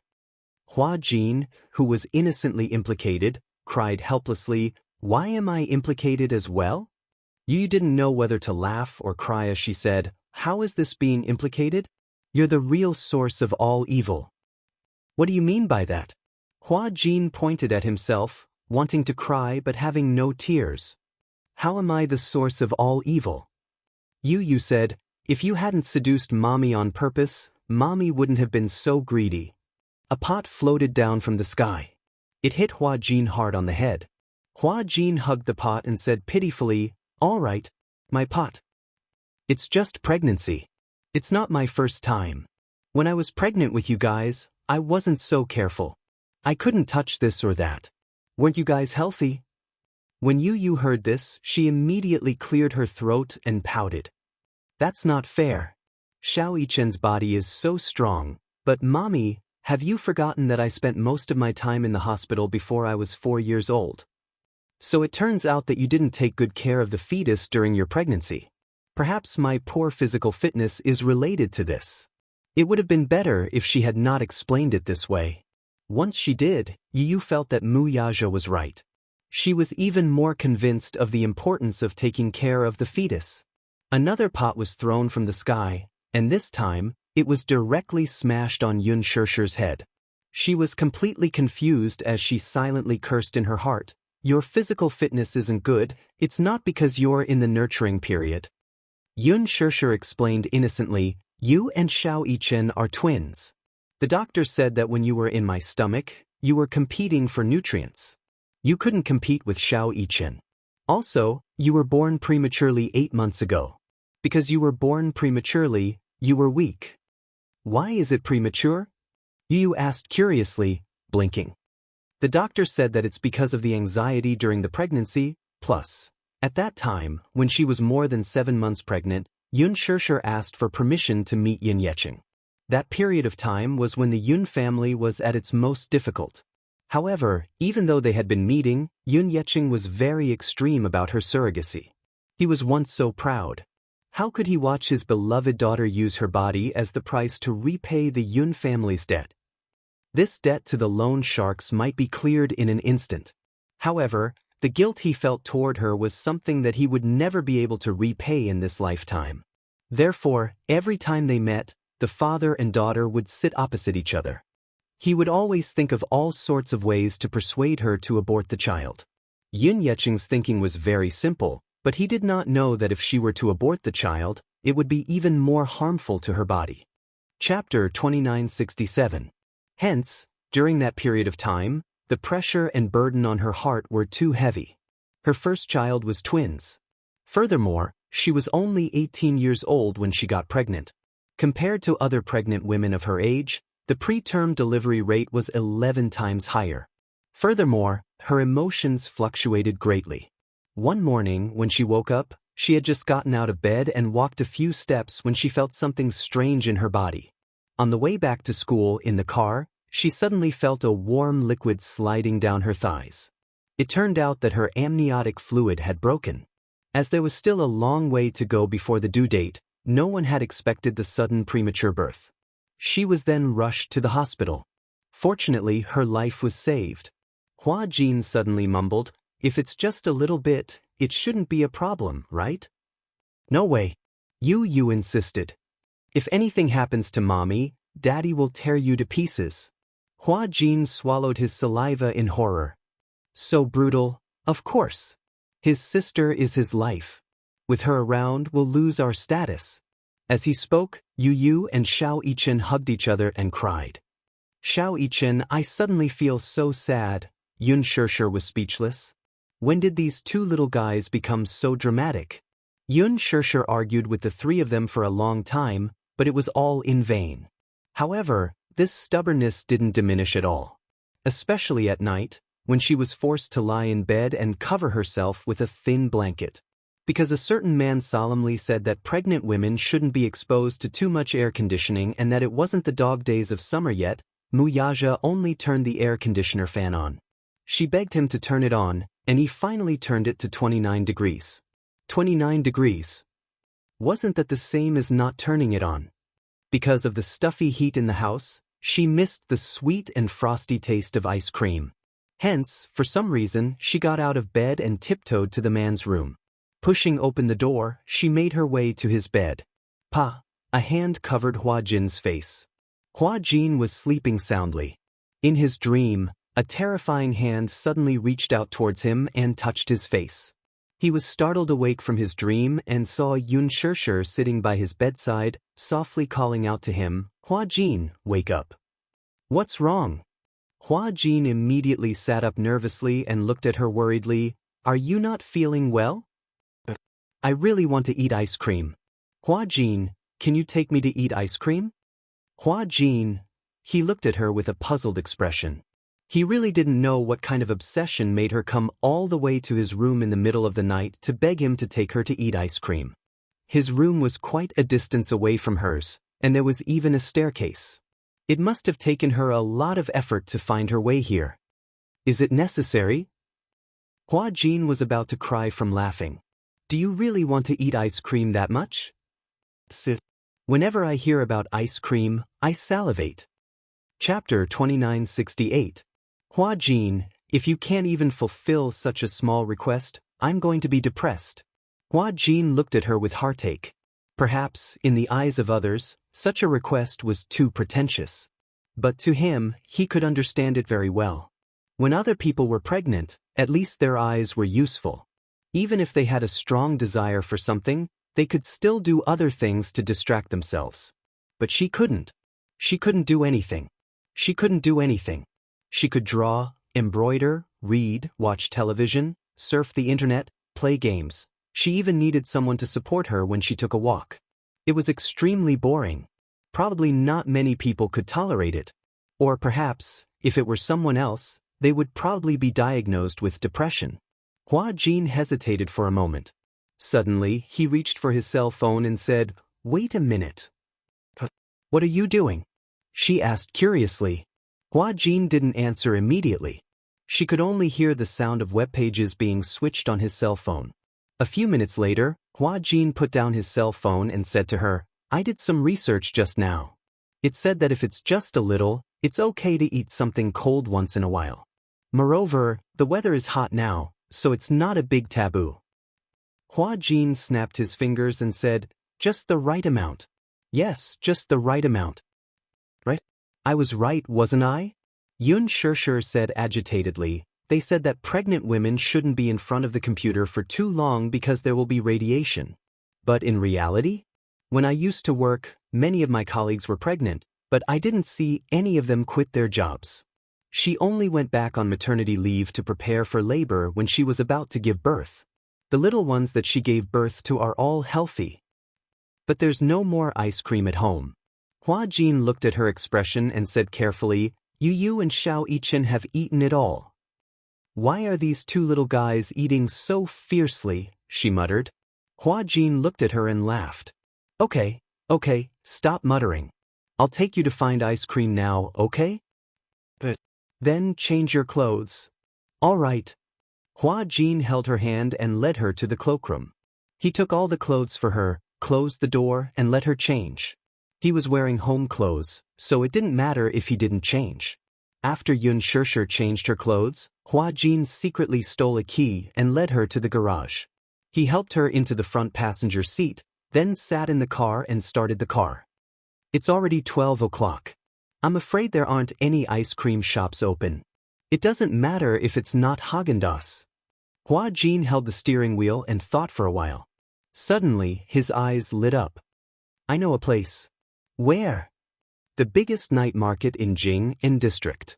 There are also many midnight snacks there. Now that the weather is so hot, every shop will start to sell Baxi ice cream boxes. 8. Xianxia's mouth watered even more. Baxi is delicious too. All right. Greedy little cat. I'll take you there. Hua Jin stepped on the accelerator and the car slowly drove out of the garage. He was so focused on talking to Xianxia that he forgot to look in the rearview mirror. After he drove out of the garage, a luxury car parked at the entrance slowly followed behind. Chapter 2969. Hence, the two of them started to chat leisurely. Xianxia asked, Have you been busy with work recently? Hua Jin replied, I'm not busy. I've taken on a lot of commercials recently. It might have something to do with Lethal Beauty's high viewership ratings. Xianxia was surprised. Lethal Beauty has been very popular recently? Hua Jin nodded. Yeah, after your character died, the viewership ratings shot up. Xianxia was speechless. Hua Jin said, After all, the villain is dead, and the audience's passion for watching shows has been revived. Because of Lethal Beauty's good viewership ratings, I've taken on a lot of commercials. One of the biggest sources of income for a celebrity was advertisements. It was the most important component. Usually, a celebrity's income came from filming movies and TV dramas. With Hua Jin's status, he would get 1 million for filming an episode. After the company's share, he would get 600,000 after tax. In other words, there were 60 episodes of Lethal Beauty, and Hua Jin had a net profit of 36 million. That was a very eye-catching figure. In the entertainment industry, this income was something that many people could only look up to. But this was only a part of the income. Usually, other than acting, each person could film an average of 2 TV dramas and 1 movie in a year. In addition to various variety shows and stage performances, the remuneration from filming commercials still accounted for the majority of the income. The filming period for commercials was usually a few days, and in these few days, they could earn a few million. It could be said that it was easy and simple. Hua Jin had more than 10 endorsements, big and small, from high-end cosmetics to luxury brands, to mobile phones, home appliances, snacks, drinks, shampoo. The advertising economy depended on whether the fans' purchasing power was strong. Hua Jin's fans were especially crazy. Basically, if they got him to endorse, they would definitely make a profit. Hence, it was no wonder that he was feeling so refreshed recently. How could he not be happy about taking on so many commercials? Your popularity has been soaring recently. After all, the male lead role played by Hua Jin was really too likable. Introverted, steady, and expressive from the beginning to the end. With the popularity of the TV series, his popularity would definitely rise. My net worth has also increased by many times. Qin Zhou said that it's rising faster than the stock market. Haha. The car drove to the night market. After parking the car, Hua Jin held Xianxia's hand and searched along the way. Finally, they found a barbecue restaurant that sold Baxi. Sure, you sit here for a while, I'll buy you Baxi. Xianxia sat down obediently, looking forward to Hua Jin buying her beloved Baxi. 3 minutes later, Hua Jin bought 2 servings of Baxi, one with strawberry flavor and the other with chocolate flavor. He walked over with a smile on his face, handed her the box of strawberry flavor ice cream, and opened it for her. Here, spoon. He handed over a spoon, but just as he sat down, he suddenly sensed a cold aura beside him. He couldn't help but shiver. He raised his head and his gaze fell on the man standing behind Xianxia. He immediately sucked in a breath of cold air. His eyes widened as if he had seen a ghost. Xianxia heard him suck in a breath of cold air and was also shocked. Her hand that was holding the spoon suddenly froze. She asked nervously, "Hua Jin, what's the matter?" Sister. He stammered for a while, incoherent. He was obviously scared out of his wits. This made her nervous too. "I'm here. Why are you calling me?"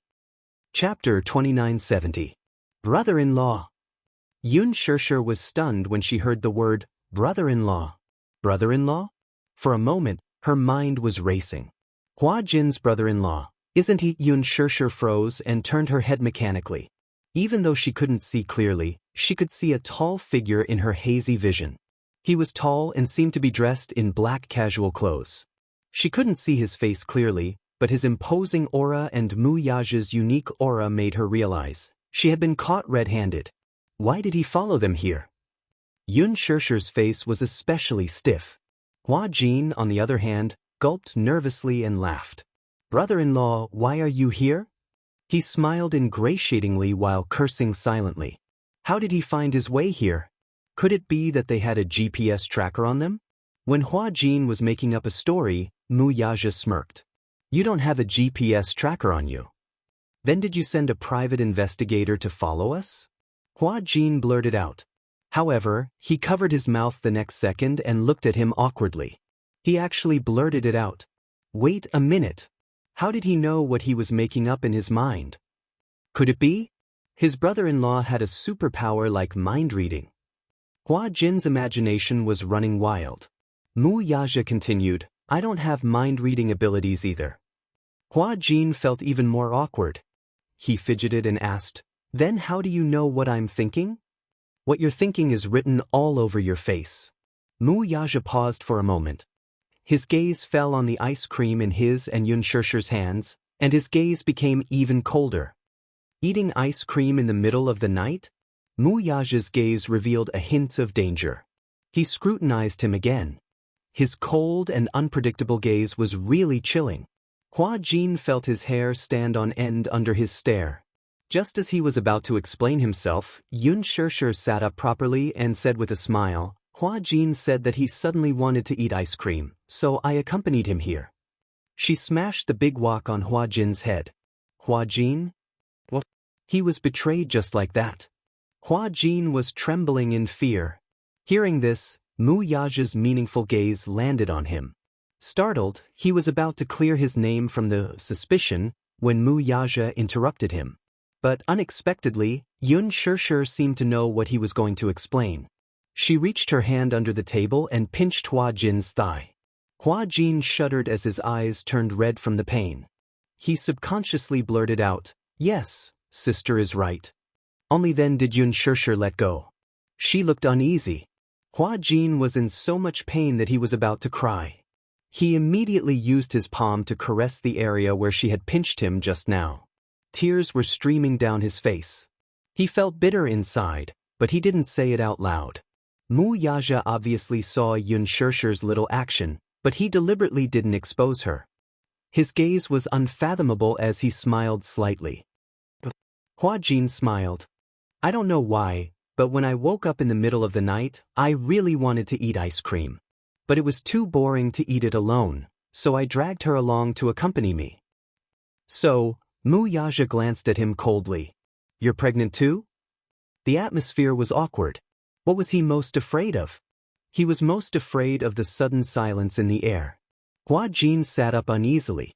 He touched his belly and laughed dryly. "Maybe? Ha! Brother-in-law, your cold joke is so cold." Chapter 2971. Don't stare at me like that anymore, okay? Please, please. I'm also very innocent. Hua Jin chanted the great compassion mantra in his heart as he stood in the middle of Mu Yaja's freezing ray. Xianxia teased, "I don't know why, but Hua Jin suddenly had a craving and wanted to eat baxi. I thought that since I couldn't sleep, I would accompany him to look for food." Ha! Mu Yaja also sneered. Ha! Xianxia was speechless. Hua Jin was speechless. The two of them were silently pleading in their hearts. You'd better not laugh. Crying is better than laughing. Yun Shirshir felt extremely guilty. However, she heard Mu Yaja actually sit down beside her and turn to look at Hua Jin. He propped his chin up lazily and looked at him like a loving elder looking at a junior. Hua Jin became even more uneasy. Brother-in-law, what's the matter?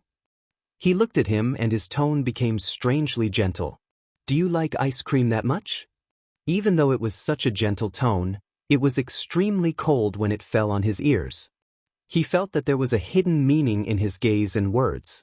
Hua Jin couldn't help but shudder. He braced himself and nodded. Yes. All right then. Mu Yaja suddenly stood up and left his seat. Hua Jin didn't care where he was going or what he was going to do. He nervously grabbed Yun Shirshir's sleeve and asked with a sad face, Sister, I don't want to be the scapegoat. Brother-in-law is so cruel. Who knows how he'll teach me a lesson? He won't go to get a whip to whip me, right? That can't be. He won't do anything to you in public. Yun Shirshir was also very nervous. She paused and quickly comforted him, saying, Don't worry, your brother-in-law is very gentle. He won't scold you or hit you. If he dares to hit you, I'll definitely stand in front of you. Really? Hua Jin was skeptical when he heard footsteps behind him. He turned around doubtfully and saw Mu Yaja holding 2 large buckets of baxi in his hands. He walked to his side and placed them in front of him. I'll treat you. Hua Jin froze. These 2 large boxes of 8 happiness contained 5 small boxes of 8 happiness. As Hua Jin stared blankly, Mu Yaja sat across from him and looked at him calmly. Let's eat. We'll buy more if it's not enough. It's my treat. Hua Jin showed a reluctant expression. That's not good, is it? Yun Shirshir couldn't see, but she could hear Hua Jin's voice. It sounded like he was about to cry. Didn't you say you wanted to eat? Mu Yaja smiled deeply. If you don't eat, Hua Jin looked at him eagerly. Mu Yaja's voice turned cold. If you don't eat, don't blame me for being rude. Yun Shirshir just sat by the side in a dignified manner. But what she didn't see was that Mu Yaja was sitting opposite Hua Jin, holding a bucket of baxi in one hand and a spoon in the other. He was tirelessly feeding large chunks of ice cream to Hua Jin. Hua Jin didn't dare to resist. Thinking of his threat, he felt that he should eat up baxi. Hence, he braced himself and took mouthful after mouthful of ice cream. Even though the weather was hot, his teeth were still chattering from the cold after one bucket. Mu Yaja opened another bucket casually and sent a mouthful of ice cream to his mouth. He ordered calmly, Eat. Wu, the corners of Hua Jin's eyes were twitching. After taking a mouthful, he felt unwell. Chapter 2972. Come, open your mouth. Mu Yaja raised the spoon. Brother-in-law, can I take it away if I can't finish it? He glanced at the ice cream in his hand and burped. His smile was uglier than his crying face. I'm almost full. Mu Yaja replied nonchalantly, If you can't finish it, then you'll have to bear the consequences. Hua Jin frowned. He wanted to cry but had no tears. Bear the consequences? What kind of bear the consequences? Mu Yaja replied proudly. What do you think? I'll eat it. Hua Jin looked like he was ready to die. How did it feel to finish 2 buckets and 2 boxes of 8 joys? One word to describe it, torture. After Hua Jin got into the car, he looked ahead. Mu Yaja had packed Yun Shirshir into his personal car. He watched as he carefully buckled Yun Shirshir's seatbelt, got into the driver's seat, started the car, and drove off. He couldn't take it anymore. He held his stomach and his face turned green. What the hell was this? This man was the #1 wife slave. This couple was really something. Instead of sleeping, they came to torment him in the middle of the night. In the end, why was he the one who got hurt? He was so innocent. In the car, Yun Shirshir nervously clutched her seatbelt as she gulped in trepidation. Hubby, Mu Yaja raised his eyebrows. What did you do to Hua Jin just now? Yun Shirshir asked worriedly. He sounded like he was in pain. How much ice cream did you feed him? Mu Yaja replied, All of it. Yun Shirshir asked, How much was all of it? Mu Yaja replied, 2 buckets and 2 boxes. Yun Shirshir shuddered. Just thinking about the feeling of eating so much ice cream didn't feel good, right? Suddenly, her obsession with ice cream was not as deep as before. She even felt a little nauseous. If she vomited, Mu Yaja's goal would be achieved. He asked, "Do you still want ice cream?" Yun Shirshir hurriedly shook her head. I don't want to anymore." Tkul's Understubuvu suddenly reached out to hold her hand and intertwined his fingers with hers. Yun Shirshir's heart warmed, and she held his hand. Perhaps it was because he had been holding the ice cream bucket for a long time, but his hands were slightly cold. He didn't say anything, but from this small detail, she immediately understood his unease and heartache. He was such an introverted man who kept everything in his heart. Perhaps he cared too much about it. If you care too much, you will always be afraid of losing it. Therefore, his caution was only to better protect her. "I'll be good in the future," Yun Shirshir said in a low voice. "Yes, good girl." But Yun Shirshir changed the topic. "You fed him so much ice cream. Will anything happen to him?" Mu Yaja was speechless. Yun Shirshir said anxiously, "He'll definitely have diarrhea, right? In the bathroom." When Hua Jin walked out, he was about to collapse. He dragged his long, numb legs out and supported himself against the wall. When he walked into the living room, the sky was already bright. In the living room, Mu Yaja walked out of the dining room and poured a cup of warm water for him. "Drink it." Hua Jin took the water and leaned against the wall, looking resentful. "I think I'm about to collapse." Mu Yaja raised his eyebrows. "Diarrhea?" "Yes, a little." Mu Yaja returned to the room and took out a box of stomach medicine for him. "Eat this." Chapter 2973. After this experience, Yun Shirshir became more well-behaved. At least, she had learned her lesson. However, the days of nurturing the fetus were still boring. Yu found some radio dramas, musicals, and even crosstalk for her to pass the time. Life was peaceful and comfortable. "Chief, did you know? The Mu group recently released news of their wedding. Mu Yanqing is getting married to Song Enya soon." In the office, Lu Jinyu walked to Mu Yaja's desk and handed him a red announcement. He had gotten it from a media friend. It was said that Mu Yanqing and Song Enya's wedding would be held at 100 banquets. Furthermore, they had also invited celebrities from all walks of life and more than 100 media outlets. It seemed that they were determined to make this wedding a grand and dignified one. Mu Yaja took the invitation and glanced at it expressionlessly. On the invitation was Song Enya and Mu Yanqing's wedding photo.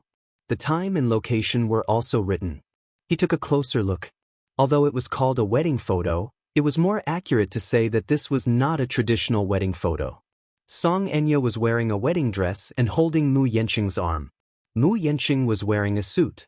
The two of them stood in front of a white background and posed for a photo. Lu Jinyu smiled.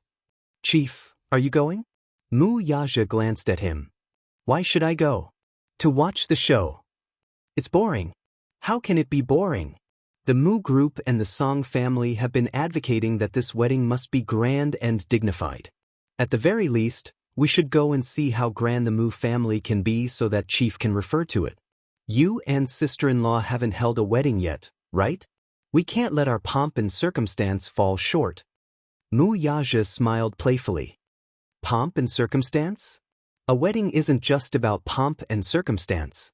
More importantly, it has to be memorable. They had to be sincere." Jiang Shen sat at the side and snorted.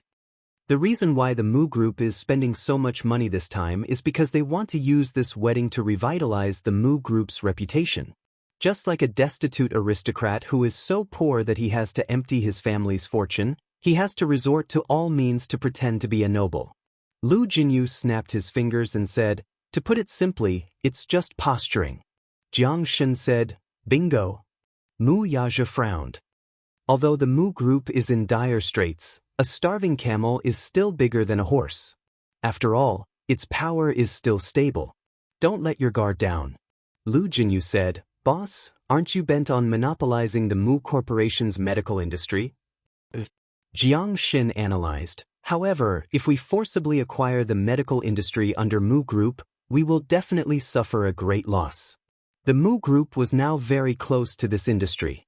Although Mu Yanqing was now the head of the Mu Group in name, The real power in the family was still in the hands of Mu Linfeng. If not for Mu Linfeng's hard work, what can Mu Yanqing achieve? Lu Jinyu said, that old fox Mu Linfeng is not a simple character. He's not easy to deal with. However, given Mu Yanqing's half-baked personality, when Mu Linfeng really collapsed, the Mu family's throne would also crumble in an instant. He won't be able to stay in that position for long. All these years, Mu Linfeng's health doesn't seem to be improving. In such a situation, we can play many cards. Chapter 2974. Xianxia took a sip of tea and said casually, however, Mu Linfeng is headstrong and self-opinionated. He can't keep people around at all. Otherwise, Chief wouldn't have taken so many talents away from the Mu group so easily. Are you done with your work? Mu Yazha interrupted. Lu Jinyu and Jiang Shun looked at each other and immediately stood up to head to their offices. Mu Yazha glanced at the wedding invitation again and threw it into the trash can. Ming City's villa. Meng Qingxue was sitting on the sofa with a wedding invitation in her hand. She flipped open a page and saw a wedding photo of Mu Yanqing and Song Enya on it. She felt that it was an eyesore. Mu Yanqing and Song Enya's wedding was imminent. She had questioned Mu Yanqing more than once, not understanding why he wanted to marry Song Enya. However, Mu Yanqing smiled and said, Enya, don't worry. This time I won't let you down. Then how do you explain this wedding invitation? Mu Yanqing only said, you'll understand when the time comes. Meng Qingxue was baffled by his words, but she still chose to believe him without hesitation. She hoped that he would not disappoint her this time. It was not that she was too blind, but she had seen every change in Mu Yanqing.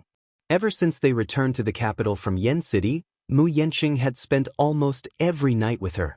He said that he would arrange for her to stay in a villa to recuperate, so he arranged a private villa for her to recuperate. He also assigned 5 servants and a nanny to take care of her daily needs. Meng Qingxue followed his instructions and focused on recuperating. She was well taken care of. In the past 2 months, she had unknowingly gained 5 kilograms of weight. It was rare for her to gain weight. No matter how much she ate, it was difficult for her to gain half a kilogram of weight. It was clear how well she was taken care of. Not only that, he was afraid that she would be lonely. Occasionally, when he was free, he would bring her around the park, the lakeside, and even drove her to interesting places for a road trip. Perhaps it was because he had almost lost her, but compared to his past indifference toward her, Mu Yanqing cherished her even more now. It turned out that the feeling of being cherished was so blissful. Meng Qingxue originally told herself that if she loved him, half of his love was enough. She shouldn't love him too deeply. She shouldn't love him more than he did.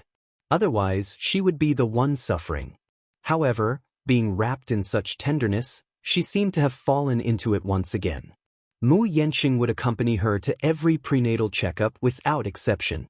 That morning, Mu Yanqing specially applied for leave for the usual prenatal checkup. He did not attend the meeting in the morning and drove her to the hospital. Sitting in the car, Meng Qingxue said a little embarrassedly, you always take time off to accompany me for prenatal checkups. Won't anyone criticize you? Mu Yanqing replied, I'll be worried if someone else comes with you. Meng Qingxue's heart warmed when she heard this. The corners of her lips curled up as fireworks seemed to explode in her heart. When they arrived at the hospital, Mu Yanqing helped her out of the car and into the gynecology department. After accompanying her through various checkups, he helped her to a chair and said to her, I'll line up to get the report. Wait for me here. But Mu Yanqing smiled and handed her the mineral water he had bought before turning to line up. Chapter 2975. Meng Qingxue sat quietly at the same spot and waited. She was bored, so she took out the half-finished cloth shoes from her bag. When she was pregnant, she had nothing to do at home, so she learned how to do handicrafts. From the child's knitted shirt to the cloth shoes, she thought that the clothes she knitted would look better on the child, so she wanted to do everything herself. Anyway, she had nothing to do. She was usually busy with these handicrafts, so she enjoyed it. Halfway through her knitting, she suddenly heard a woman gritting her teeth behind her. Meng Qingxue? Meng Qingxue turned her head when she heard someone calling her name, only to meet Song Enya's gaze by chance. As the saying goes, Enemies meet on a narrow road. This was probably it. Meng Qingxue did not expect that Song Enya would come to the same hospital as her for a prenatal checkup on this day. However, unlike her, Song Enya was accompanied by Jiang Qimeng. Jiang Qimeng also went to line up to receive the report, leaving Song Enya sitting on the stool and waiting. Song Enya was furious when she saw her. She did not even need to think about who was accompanying this woman for a prenatal checkup. When she thought of how Mu Yanqing was accompanying and taking good care of her, what about herself? She could only let Jiang Qimeng accompany her for a prenatal checkup. She was alone, and her heart was filled with hatred. She stood up at once and walked up to Meng Qingxue. Her vicious gaze landed on her slightly bulging belly and she narrowed her eyes. It was said that this woman was also 5 months pregnant. Ever since Meng Qingxue returned to the capital, she had thought of ways to look for her. The hateful thing was that Mu Yanqing had protected her very well. No matter how much she asked, she could not find out where she had gone. She only knew that Mu Yanqing had been accompanying her and taking care of her. He was with her every night. Just this matter alone was enough to make her feel especially unbalanced in her heart. On what basis?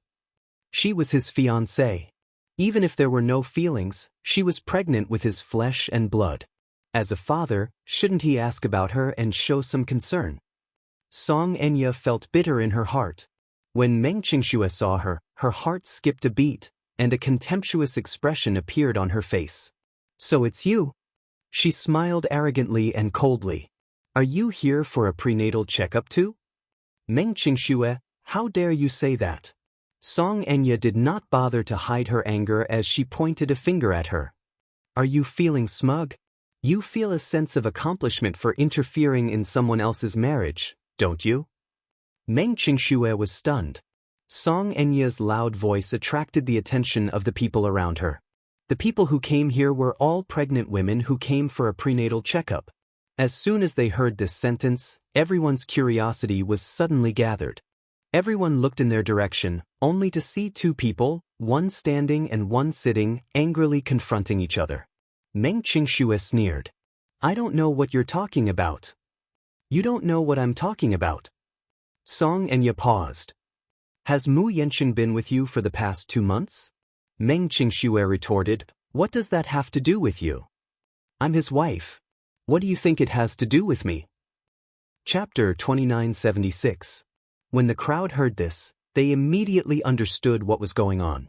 It turned out that this indignant woman was the first wife, and this pitiful and innocent woman sitting in the seat was the mistress. How long has it been since I last saw my husband? When I was pregnant, as my husband, he didn't stay by my side to take care of me. Instead, he stayed by his mistress' side day and night, taking care of her and loving her. What am I to him? Meng Qingxue was startled. She looked around and saw that the people around her were looking at her, pointing at her and gossiping about her. Mistresses nowadays are really too arrogant. This first wife is really pitiful. She's pregnant, but he's not by her side to take care of her. Is the mistress pregnant too? Look at her. If she's not pregnant, why would she be here? She's probably here for a prenatal checkup. Looking at her belly, she should be 5 months pregnant. The mistress and the first wife are both pregnant. How rare! How much of a scumbag is this man? He actually made his wife and mistress pregnant at the same time. It's too disgusting. She bit her lower lip hard and glared at the Missy furiously. This woman was really vicious. She actually wanted to use public opinion to criticize and suppress her. Song Enya continued, you guys don't know, right? My husband and I are getting married next month, but this woman is obviously trying to disgust me. I don't know what methods she used to keep my husband by her side. She must have whispered something into my husband's ear. It's been 2 months. My husband has never asked me a single question, nor has he ever come to see me or the child. I really don't know what to do. At the end of her sentence, her eyes turned red. She covered her face with her hands and let out a sad sob. When everyone heard this, they were filled with righteous indignation and started insulting her. This woman is really shameless.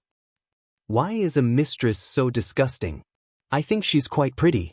She can have any man she wants. Why does she have to cling on to someone else? Maybe this man is rich. Isn't this the way of the world now? Any man with a little money is easy to become arrogant. He doesn't fall at home, but outside he's arrogant. Just like the emperors of ancient times. A mistress is despicable, and a husband is even more despicable.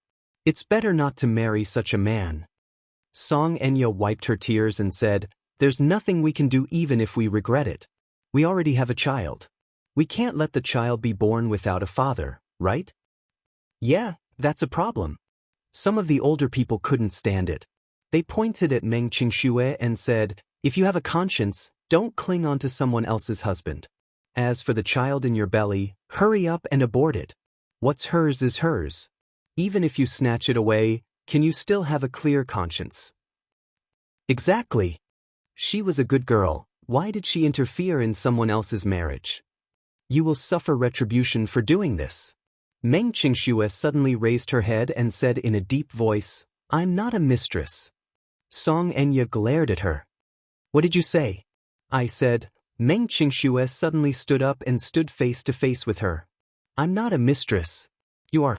When everyone heard this, they were shocked again. This situation could not help but become a little chaotic. Some people could not understand what was going on. Chapter 2977. Meng Qingxue sneered and looked straight at Xianxia as she said word by word, "Xianxia, you're the third party who came between Xianxia and me." "What did you say?" "Isn't that so?" Meng Qingxue said coldly, "I was the one who got together with Xianxia in the beginning. What about you?" "I admit that you're going to marry him, but don't think that I don't know what tricks you used." Xianxia's face turned pale as she said, "Don't spout nonsense. Who are you calling a third party?" Meng Qingxue's eyes were cold as she thought to herself, "Are we competing in acting?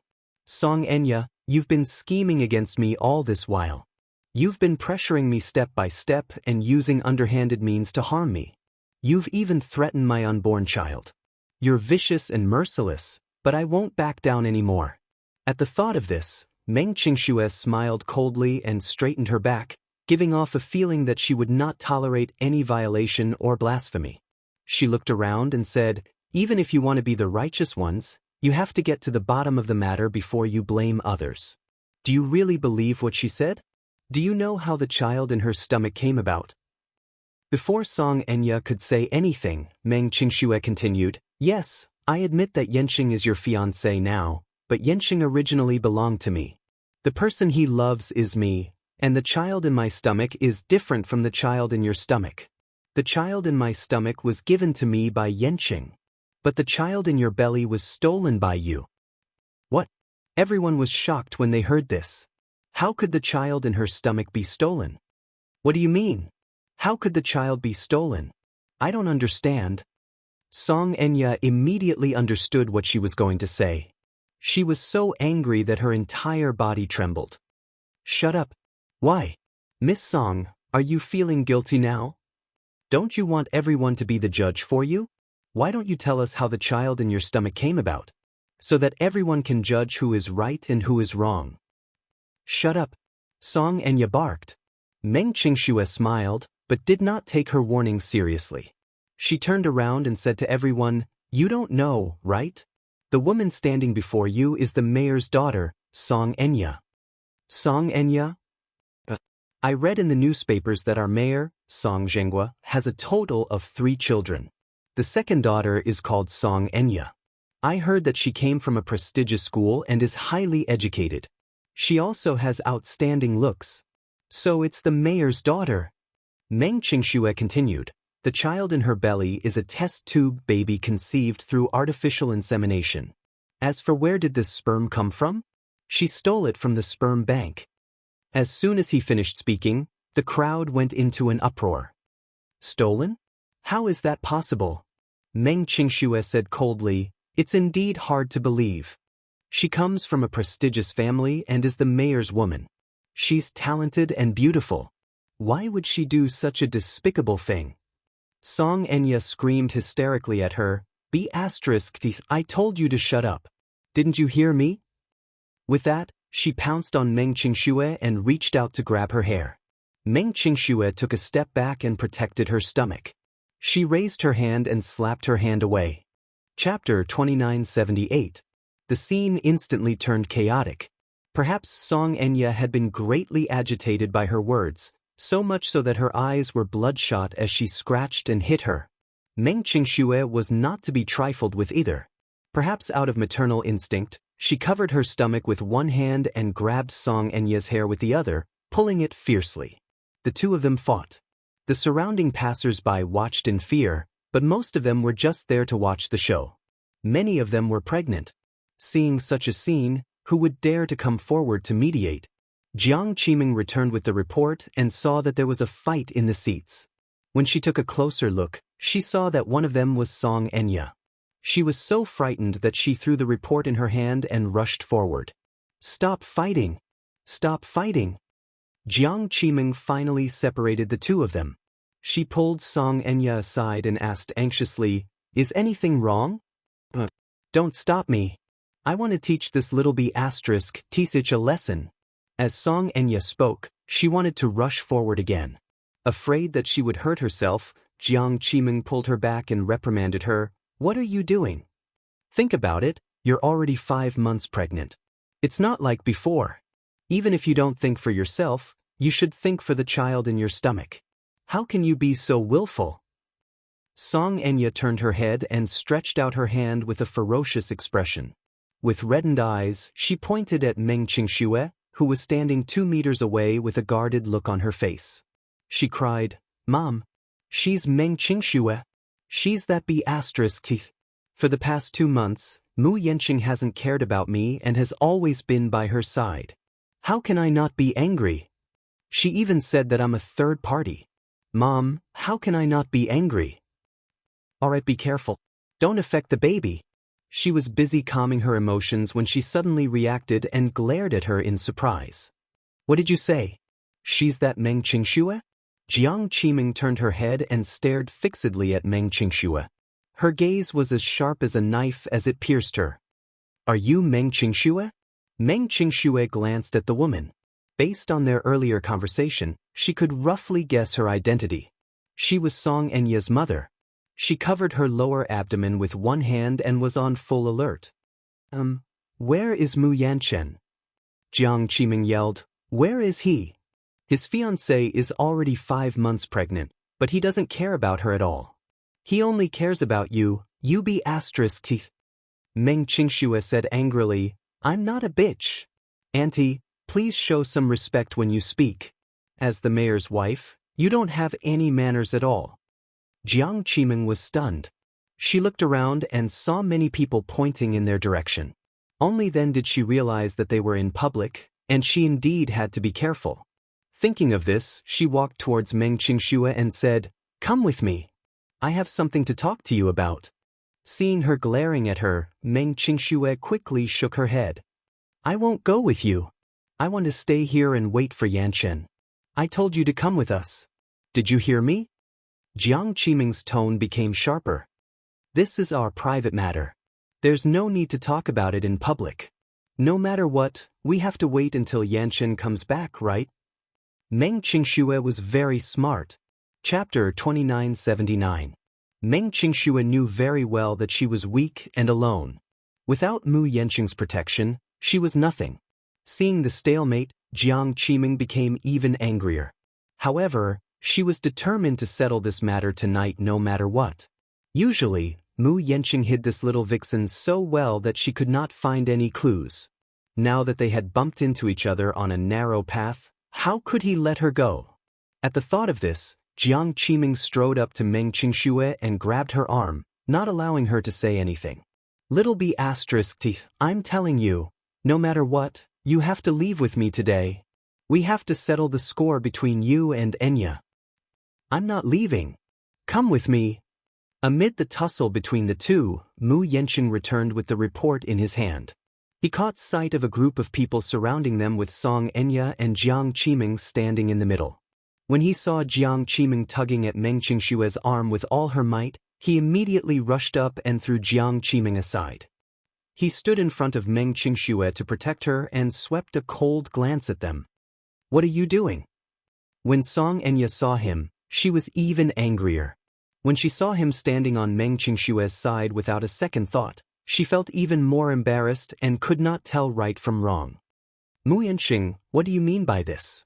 Please be clear about who your fiancé is. It's not her. It's me. The person you're marrying is also me. Song Enya yelled at him at the top of her lungs. What do you mean by this? What does she mean by this? When Jiang Qiming saw him, her attitude softened a little. She sighed and said, Yanqing, you and Enya are getting married next month. Now that you're circling around this woman, what position do you place Enya in? Back then, I wasn't the one who insisted on marrying your daughter. When Mu Yanqing recalled how the mother-daughter pair had been eyeing Meng Qingxue covetously earlier, he could not help but feel angry. He said coldly, I clearly don't have any feelings for your daughter. She's the one who wants to marry me. I told her back then that I can marry her, but she has no right to interfere in my private affairs. This is a treaty, and I made it very clear. You're having an affair. Song Enya accused, logically speaking, this shouldn't exist. Mu Yanqing could not help reminding her, Song Enya, we're not married yet. But our wedding is next month. Song Enya fumed. But all I want is a loyal marriage and a loving husband, can't I get it? Do you have the right to do that? He paused for a moment before adding, if you don't want this disloyal marriage, you can call it off at any time. I don't mind. Song Enya looked at him in disbelief. She could not believe that he would say such a thing.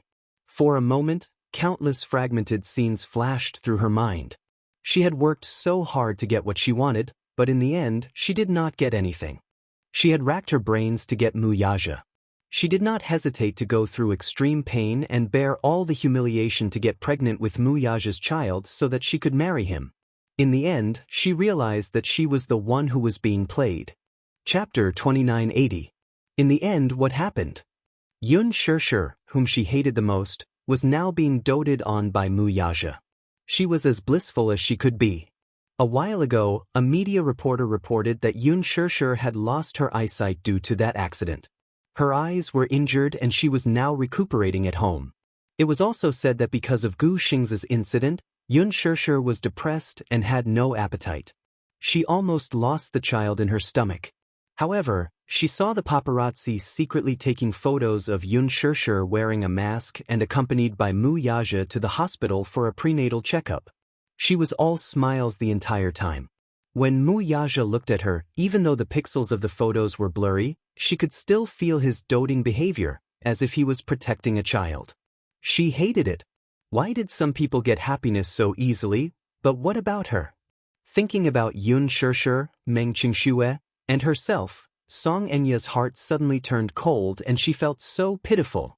She clenched her fists and suddenly walked toward Meng Qingxue. Grabbing her hand, she asked Mu Yanqing, why do you like such a woman?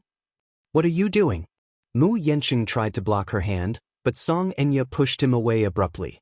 Looking at Meng Qingxue with a ferocious expression, she said arrogantly, I don't know where this little wild model came from. In terms of family background and looks, how can such a lowlife compare to her? How am I inferior to her? Why are you protecting her like this? Don't you know? Your second uncle will never let her step into the Mu family's door. Mu Yanqing was taken aback by her words. Don't tell me you've forgotten why your second brother was chased out of the Mu family. Song Enya's eyes were red as she gritted her teeth and said, it's because he insisted on being with Yun Shirshir. But your second uncle is proud and arrogant. The Mu family's threshold is so high that it's not something that a slut of unknown origin can step into. If you insist on keeping this trash, have you not thought about the consequences? She paused for a moment before continuing, your second brother loves beauties so much that he's willing to give up the Mu family's empire. But he was different. He was capable and had a business mind. Even if he left the Mu family, he would still be able to make a name for himself. Now that he had established the Xingyu Financial Group, he could still maintain his glory. What about you, Mu Yanqing? Don't forget what you relied on to become the head of the Mu Jia. Ask yourself, If you leave the Mu family, what are you? You're nothing. Mu Yanqing's face paled as he was agitated by her attack. But what she said was the truth. If he left the Mu family, he would have nothing. He's not like Mu Yaja. Mu Yaja had a genius business mind since he was young. Even when he was still the CEO of the Mu Group, although he was controlled by Mu Linfeng on the surface, who was Mu Linfeng? It was not an exaggeration to describe him as a sly old fox. He actually managed to empty more than half of the Mu Group behind Mu Linfeng's back. Although it was said that he was chased out of the family, this was only the Mu family's side of the story. What was the truth? He left in a carefree manner and became the chairman and CEO of the Xianxia Financial Group in a grand manner. He was still a glorious legend. As for him, Mu Linfeng would not let Meng Qingxue step into the Mu family. Chapter 2981. Although he was the head of the family, the real power was still in the hands of Mu Linfeng. What Mu Linfeng wanted was only a puppet and a facade.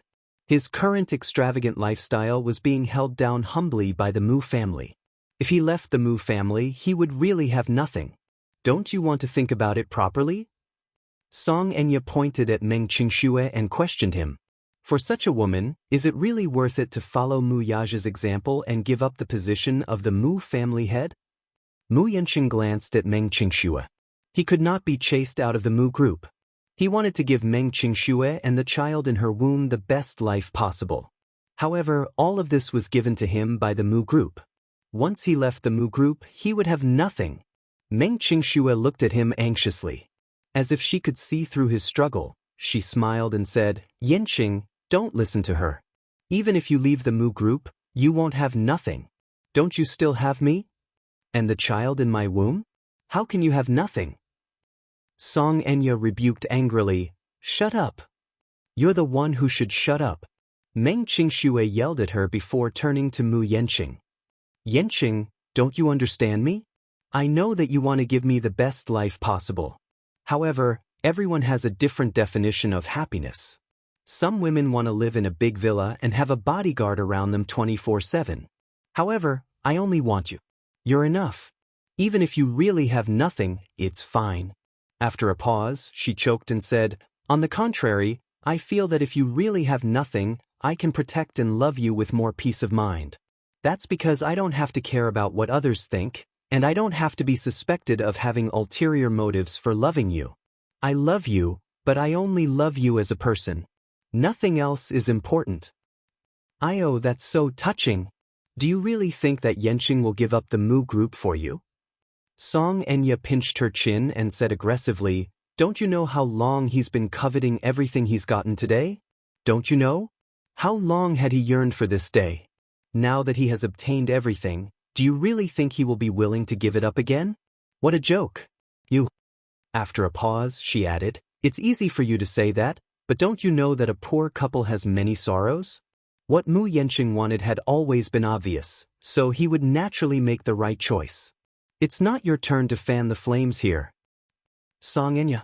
Meng Qingxue glared at her and suddenly sneered. "I heard that in order to get pregnant with Mu Yaja's child, you did not hesitate to undergo artificial insemination. However, you didn't expect that Mu Yaja would swap your semen for Yanqing's. By a freak combination of factors, you got pregnant with Yanqing's child. So, is this what you want as well?" Xianxia's face turned ugly. "Shut up." Her gaze suddenly landed on Meng Qingxue's stomach.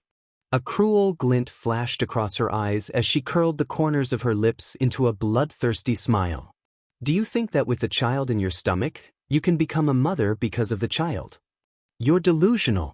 I'd like to see how you're going to strut around in front of me if you don't have this child." As she said that, she suddenly stretched out her hand and grabbed at her stomach. "No!" Chapter 2982. Meng Qingxue was so frightened that her face turned pale. She hurriedly retreated, but Xianxia pounced on her like a madwoman and wrestled with her again. She wanted to destroy this child. When that time came, let's see how a fallen woman like Meng Qingxue could stir up trouble. Mu Yanqing finally reacted. Without thinking, he rushed over and separated the two people who were wrestling. He stood in front of Meng Qingxue and pointed at Xianxia. He said sternly, Xianxia, are you a shrew?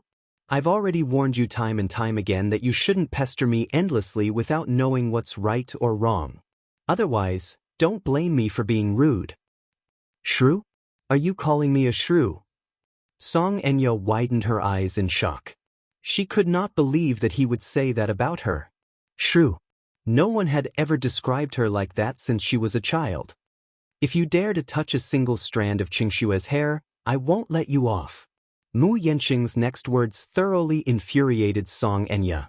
She nodded. Her eyes were sharp as she said in a trembling voice, "All right. Mu Yanqing, you're amazing. You're really amazing. I'd like to see what you can do to me if I get rid of this B** starred in this woman's stomach."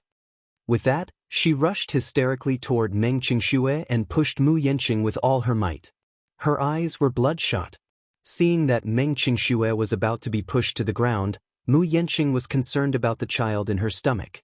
Without thinking too much, he supported Meng Qingxue and pulled her into his arms. With his other hand he pushed Xianxia protectively. Xianxia put all her strength into her hand, so when Mu Yanqing pushed her, she could not maintain her balance at all and her body leaned back. Mu Yanqing only heard Jiang Qiming scream. The next second, he heard the sound of something falling heavily to the ground. Her bag fell to the ground, and the skincare products and phone inside scattered on the ground. Then, the sound of people gasping could be heard from all around. Meng Qingxue was also taken aback. Mu Yanqing hugged her and followed her line of sight, only to be horrified to see Xianxia lying on the ground. Her contorted features showed how much pain she was in. Jiang Qiming immediately ran over and helped her up. Concerned, she asked, "Are you all right?" Xianxia's face was ghastly pale as beads of cold sweat broke out on her forehead.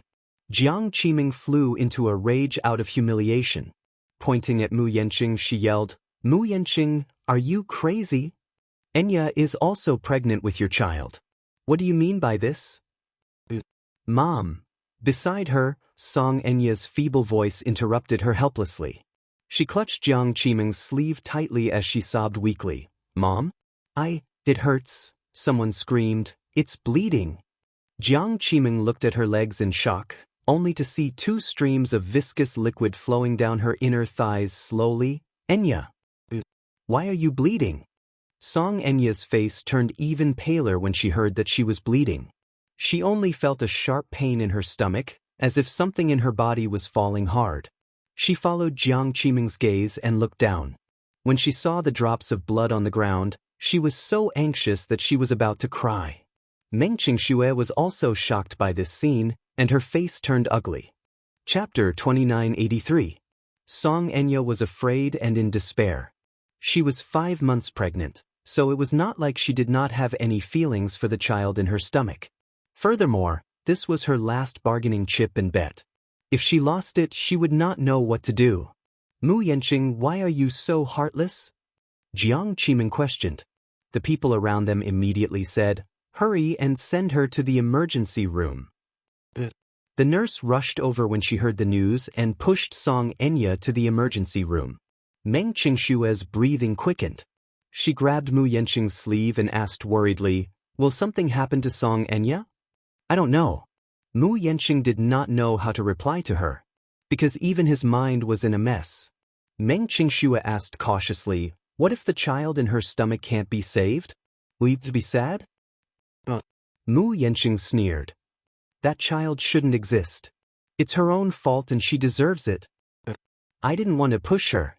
Sir, I'm afraid that she'll hurt you." As he spoke, his breathing suddenly quickened. Mu Yanqing looked down at his hands. It was these hands that had pushed Xianxia away earlier. If the child really could not be saved, it must be because of him. "But I didn't push her on purpose." "He didn't do it on purpose. He didn't want to hurt her." Meng Qingshue's heart ached. She hugged him tightly and said sadly, "Yanqing, don't think about it. I know I saw it. You didn't want to hurt her. You were trying to protect me. Don't blame yourself." Mu Yanqing hugged her and closed his eyes weakly. Outside the operating theater, Jiang Qiming had been sitting for a long time. When Mu Yanqing and Meng Qingxue walked over, she looked up and saw them. She stood up agitatedly and pounced on Meng Qingxue. It's all your fault. It's all your fault, you little b*****. The doctor said that the child might not be saved. If it weren't for you, if it weren't for you. As she spoke, she was about to slap Meng Qingxue. Mu Yanqing shielded Meng Qingxue with his body and pushed Jiang Qiming away. Come down.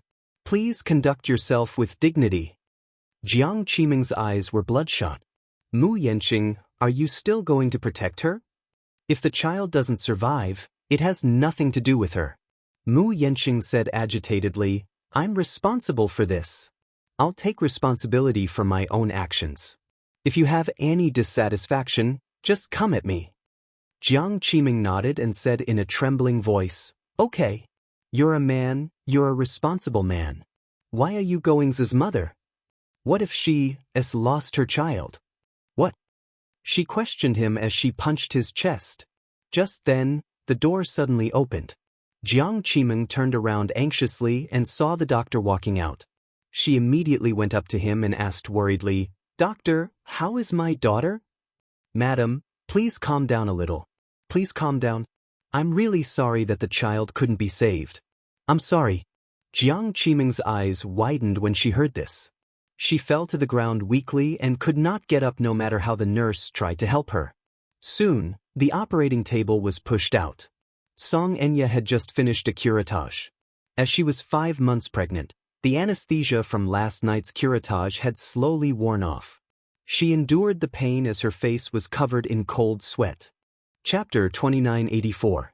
Jiang Qiming's heart ached as she rushed forward. She held onto the bed and looked at her. How do you feel? Does it hurt a lot? Where's the baby? Xianxia asked in a trembling voice. Is the baby still here? As she spoke, she raised her heavy hand to touch her stomach, only to feel a flat area. Her tears fell uncontrollably. When Meng Qingxue heard this, her face froze for a moment. She felt the man's back stiffen and her heart plummet. In the ward, Xianxia had fallen asleep after being injected with a sedative. Mu Yanqing sat outside the door while Meng Qingxue sat beside him, never leaving his side. He originally wanted to send her home first, but Meng Qingxue said that no matter what, she wanted to be with him and not go anywhere. Mu Yanqing could not do anything about it, so he let her be. When Mu Shumin received the news, he rushed to the hospital. When he reached the door of the ward, he saw Mu Yanqing and Meng Qingxue sitting together with him. He frowned slightly, walked over, and glanced at them coldly. Mu Yanqing did not notice her. His head was lowered and he seemed to be thinking about something. He did not hear Mu Shumin's footsteps coming over. It was Meng Qingxue who reacted and nudged him gently. He looked up and was surprised to see Mu Shumin. Why are you here? Don't ask me first. As Mu Shumin said this, he glanced at Meng Qingxue from the corner of his eye, seemingly hinting at something. Shouldn't you explain who this is? Auntie, I'll tell you about her later. As Mu Yanqing said this, he stood up and said to Mu Shumin, Xianxia had a miscarriage. A miscarriage? Yes. The child is gone. When Mu Shumin heard this news, his expression changed. Looking at the guilty look on his face, he seemed to have guessed something and asked tentatively, Xianxia's child is gone. Is it related to you? Mu Yanqing took a deep breath. I accidentally pushed her and she fell to the ground. The child was lost. Mu Shumin was furious and questioned him, why were you so careless when you knew that she was pregnant? I didn't do it on purpose. She seemed to have gone crazy and pounced on Qingxue. I saw that she was like a shrew, so without thinking, I wanted to push her away. In the end, I didn't control of my strength. In the end, it's all because of this woman, right? Yes. You. Meng Qingxue. Mu Yanqing said unhappily, don't spout nonsense. Mu Shumin interrupted him again and warned coldly, don't forget how you became the head of the family. Mu Yanqing fell silent and his face turned ashen. Don't tell me you want to imitate your second brother and have a second Yun Shirshir. Then, learn from him and hand over the position of the family head to someone else. Chapter 2985. Auntie, If it's an unnecessary explanation, I don't want to hear it. Mu Shumin was obviously infuriated by him. When she received a call saying that something had happened to Xianxia, she immediately rushed to the hospital. On the way there, she found out that it was this troublesome nephew of hers who had caused Xianxia's miscarriage. She was even more baffled. Why did such a thing happen all of a sudden? Back then, Mu Yanqing had promised her that in order to become the head of the Mu family, he had analyzed the pros and cons clearly. Mu Shumin had also made a pact with him. This concubine could be married into the family, but he had to mediate the relationship between the concubine and the main wife. But he, on the other hand, had caused such a foul atmosphere. Once she arrived at the hospital and saw Meng Qingxue, she roughly figured out what was going on from the beginning to the end. Mu Shumin was afraid that if Mu Yanqing were to emulate Mu Yazhe and choose a woman over the family, then all her efforts would go down the drain. Yanqing, I'll say the ugly things first. Meng Qingxue can be a concubine, but if she breaks the rules of the Mu group, you know what I'm capable of. Don't blame me for not warning you earlier. Mu Shumin's words were harsher. Mu Yanqing glanced at Meng Qingxue and then at Mu Shumin before slowly nodding his head. Only then was Mu Shumin satisfied and entered the ward. Meng Qingxue kept her head lowered and remained silent. Her mind kept replaying Mu Shumin's words. She had a feeling that this woman's methods were extremely ruthless. She could not help but worry. It was not easy for her to win Mu Yanqing's heart. Would he waver again because of Mu Shumin's words? Mu Shumin walked into the ward, straightened her face, and walked to the bed with a worried look. Is that Xianxia all right? When Jiang Qiming saw her, she finally had a place to vent her grievances, so she cried and complained to her. She recounted everything that had happened. Jiang Qiming cried and complained, our Enya is from a prestigious family after all. Is it wrong for Yanqing to marry our Enya? But he's great. Enya hasn't married into the family yet, and he already can't wait to get a mistress. It's not that the Songs don't know the rules of the Mu group, but a concubine should at least wait until Enya is married, right? She hasn't married into the family yet, aunts, and she's already here. What will happen after she's married? Then wouldn't little 4 and little 5 have to stand in a row? Mu Shumin, you're right. Is there any reason? On the surface, Mu Shumin remained calm and expressed her understanding, but in her heart, she thought to herself, this Mu Yanqing marrying Enya might not be aggrieved, but he won't get anything out of it either. In her eyes, Xianxia was a withered flower that Mu Yazhe did not want. Seeing that Mu Yazhe could not get her, she turned around and wanted to get close to Yanqing. She even felt wronged for Yanqing. How could Jiang Qiming come here to complain?